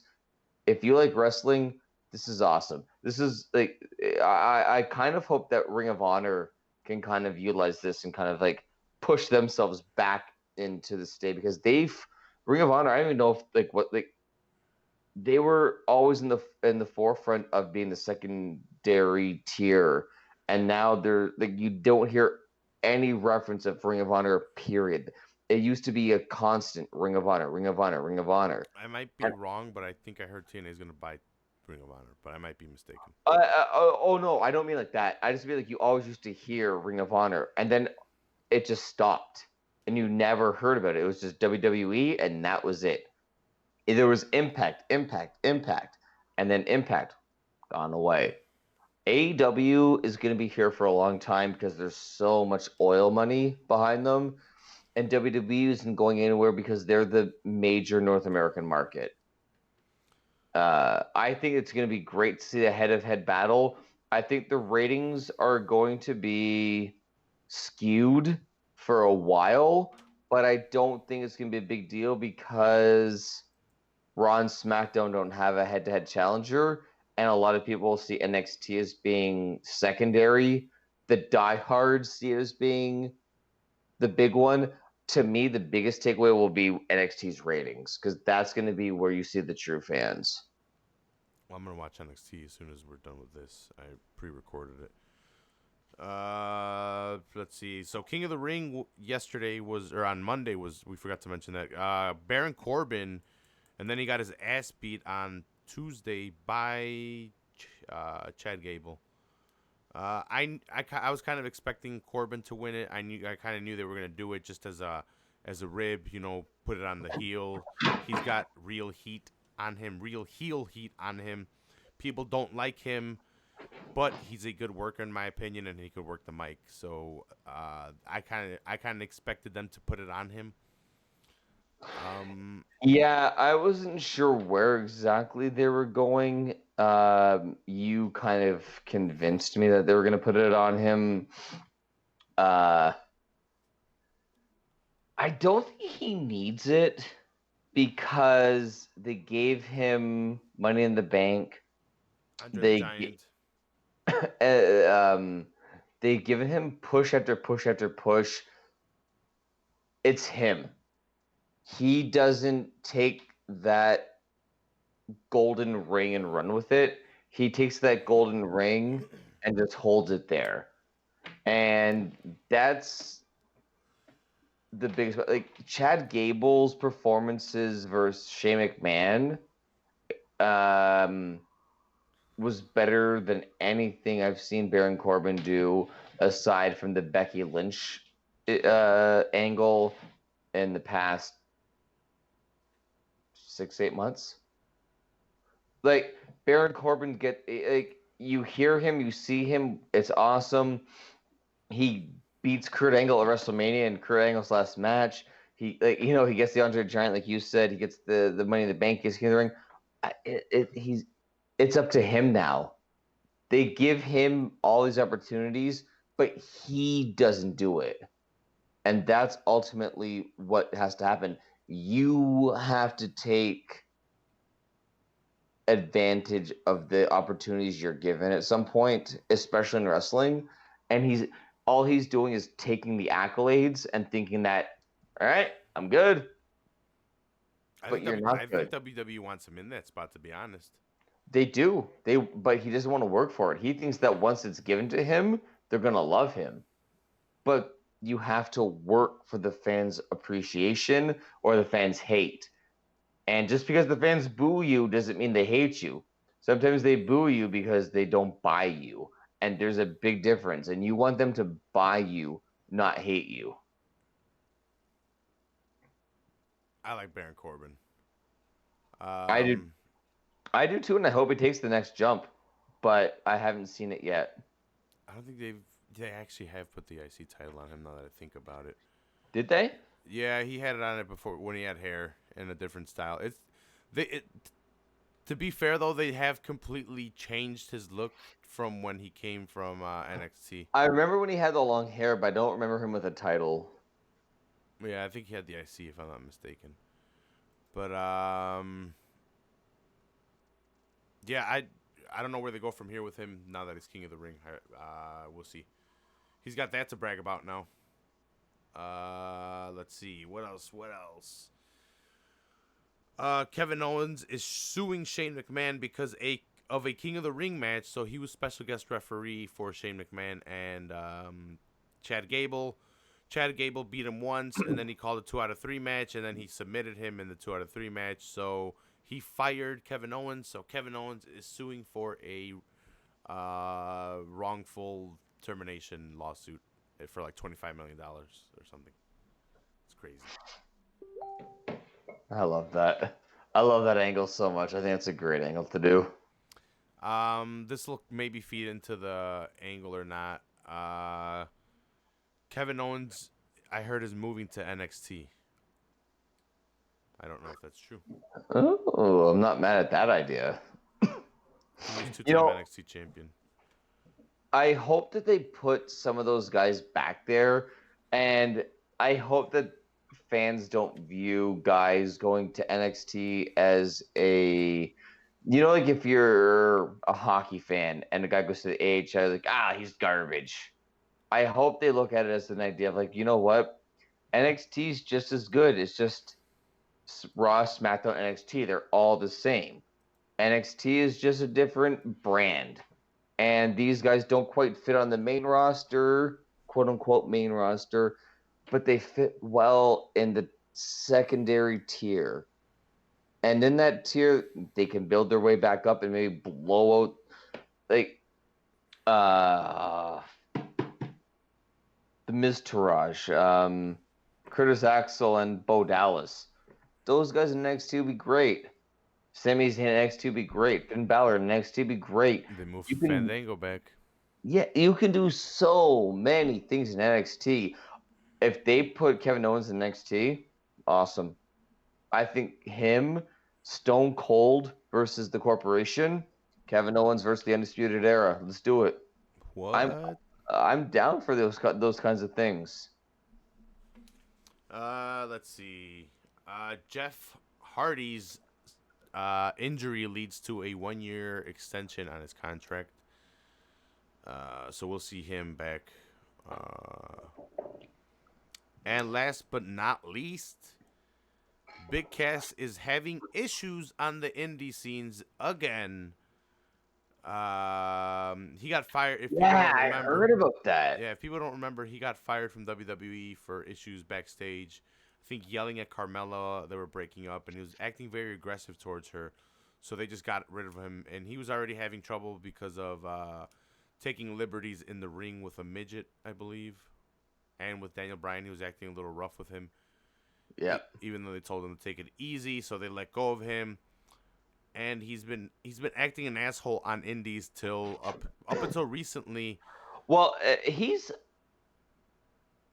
not just him. I guess him and Enzo, both of them, are just fucking idiots. Yeah, I can see it. Backstage, I heard there was a point where Enzo was not allowed to talk to anyone, or if Enzo talked, no one could talk to Enzo and stuff. Like those guys, like they had such a good gimmick. And they just blew it, man. Yeah.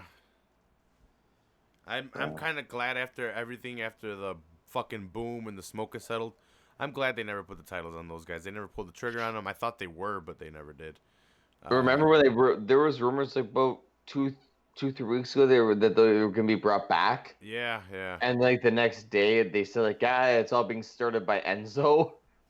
And then you hear the story about Big Cass stirring shit up, being a bully in the locker room, and then finally someone stepping up to him and knocking him out, and then he acts like a little bitch. That's what I read. That's all I got, Ryan. Thank you for helping me break down Clash of Champions 2019. I don't know what we're doing for next week. Me and Ryan will figure it out. I don't know if he's free, so we'll figure that out as well. Am I free? What the fuck am I doing next Wednesday? What? I got you booked down, my man. What? I thought you were gonna like get maple syrup or like kill moose. That's Saturday, man. Oh, okay. Sorry. I got my hands nice and rough, rubbing them on rocks on a Friday, and then I just go and I choke the life out of like a polar bear, a moose, and a seal. That's how you do it. And I'm good for the winter. Good protein. Yeah, we're tough here in Canada. Ooh, what? Thanks a lot for joining me for Clash of Champions. Any last words for the people? Once again, thank you so much again for having me on. I know I've apologized for you off air numerous times the last few weeks because I feel like I've been just overtaking it. I enjoy this show so much. I'm so happy that I get to be a part of it, that I get to, talking old school wrestling has brought a lot out of me, but now I'm starting to fall back into the new stuff. So it's I'm finding myself becoming a fan all over again, and I appreciate that so much from you. It's perfect timing too because of the war. It's really is about to break off. Today was the first WWE preemptively shot the first shot. They're like, "Oh, you guys want the war?" Well, not really. Yeah. AEW is kind of making fucking They were Well, no. splashing. What happened was AEW said, established on their own this country. day, we are going to go to war. So WWE said, you want to go to war that day? Okay, well, we're going to go earlier then. Yeah. It's, Network TV. But, sorry? Network TV with that network TV. Yeah. Because with the other stuff, they were like, hey, we're a country now, AEW. And we're going to have stuff. We're going to have parties because we're AEW. They're like, oh, we got network TV. Oh, yeah? You're going to fire on us? Yeah. Yeah. WWE says that. NXT, move up. Yeah. So, yeah, like it's been a blast. I appreciate that you. It's almost become like an expectant thing for me to become on weekly, and I appreciate that so much. I love that we do these shows. We go back and all the different things that we've done. The past few weeks has been so much fun. With nothing really too much happening. Maybe like hopefully we can finally get our poll idea down, and we can just see what maybe your best tag team or something, or favorite. yeah, like see something that your listeners want to hear, because I would love to break away from what I like or you like, Mhm. and see what someone random that loves wants to hear us rant and rave about. And your listeners obviously are smart enough, if they're tuning in week after week and commenting and sharing things on social media. So it'd be amazing to see what they want to hear us talk about. So I think next week, if we can, if there's a poll we can put up and we can break something down, it'd be a lot of fun. But yeah, we'll do something. I have no plans next Wednesday. My Wednesdays are always open for you. So Yeah, cool. NXT is probably finishing up. I probably should have just put it on the background, to be honest. But I have it recording, like I said, so I'm going to watch it. I might get a sandwich right before. But please subscribe to the podcast. Rate and review on iTunes, on Podbean. I think only the ratings and review on iTunes. But subscribe on everything else. iTunes, Podbean, YouTube, Stitcher, all that good stuff. even Facebook, if you see me share a link on Facebook and you listen, share that link to your friends. Yeah, join the podcast Fight Club, or the Fool Hill Podcast Fight Club public group. I'm thinking of making a group that has a less confusing name, because when people see Fool Hill Podcast, they're like, "Ah, fuck this." I was thinking of making like a WWE group for myself, and then inviting people from that group to be my friend, and then inviting them to Fool Hill Podcast to filter in people and trick them. Ah. I don't know. Do I want to run another group? Fool Hill Podcast isn't that busy, but I could. And I probably will. I should. Especially with the wars. Wednesday night wars. Oh, I feel like we're going to have a lot of fun discussions coming up. Mm-hmm. Mm-hmm. And you know what's awesome is that while the Wednesday night wars are going on, every Thursday morning you guys can listen to our ugly voices break down random stuff. Yeah. Well, mine's kind of bassy and sexy, so. Mine's ugly. Thanks a lot for joining us. I'll see if I can get a poll up today or something. I love you guys. Thanks a lot for joining us. We will see you guys next time on the Fool Heel Podcast.